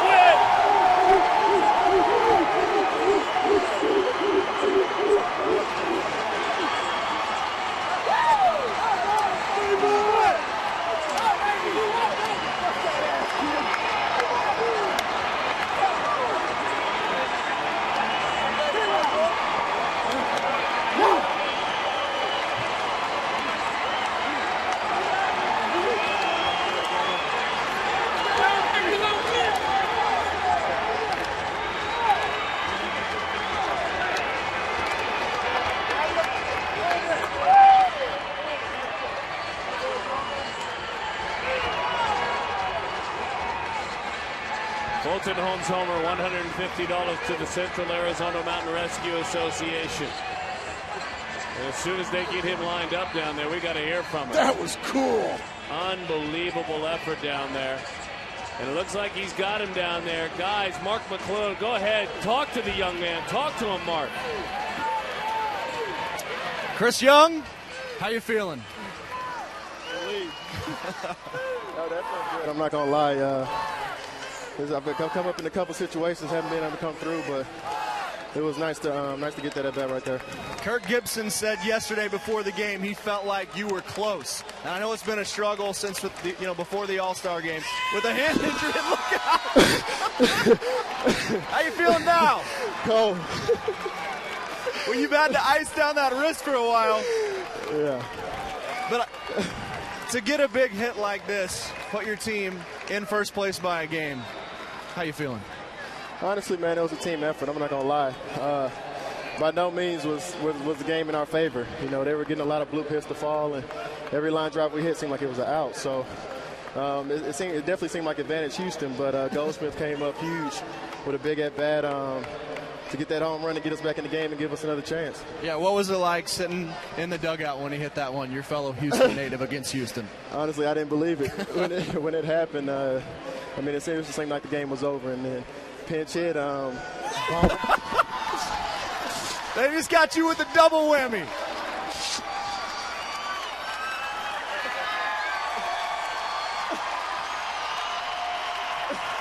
Well, we thank you for stopping. We thank you for sending all these folks home happy. We'll let you go get cleaned up. Chris Young wins it on a walk-off. Guys? Great job. J.J. Butts, the winning pitcher. Chris Young. It was on inside, in-house, too. The crowd all stood around and watched it. You watched it at home. A great moment, hard to describe. They basically said, you know what, there's no need for us to say anything more. Let's get it on out. I think we're getting it on down, or we're getting it on out to the post-game show. Let's get it on down. Looks like we're standing by. Mark, go ahead with Paul Goldschmidt.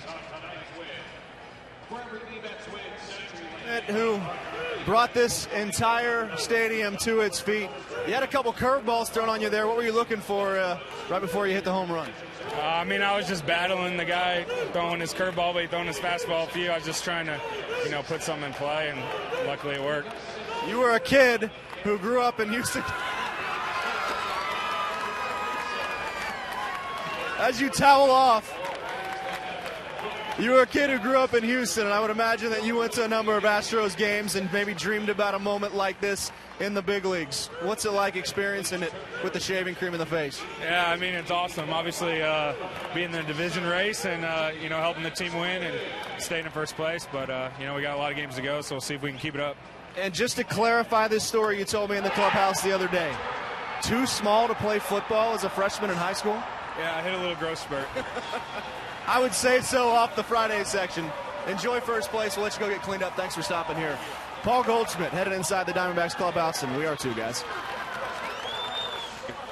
Stunning stuff. Great job, Mark McClune. Let's take a look at the standings. They served notice, these Diamondbacks did, to the San Francisco Giants while they were resting. It was an off day. Arizona was not resting at all. They almost gave this series away. A split against Houston would have been a disappointment, to say the least. No question. But now, especially after losing the first game as you did in the fashion, and then a huge comeback in game two, a more typical win in game three, and then again coming from the clouds late in the ball game. These guys, I keep thinking that's the best win of the year until, well, the next night. So I don't know what to expect the next series, Darren. Well, we got to get to the post-game show. The guys have patiently waited while there were a couple of interviews on the field. All sorts of things. I know Todd and Joe. By the way, that teaser Joe gave us in the seventh inning, it doesn't really fly anymore, does it? Sorry, Post-game shows after the break, guys. Stick with them. An amazing finish. They've got a lot.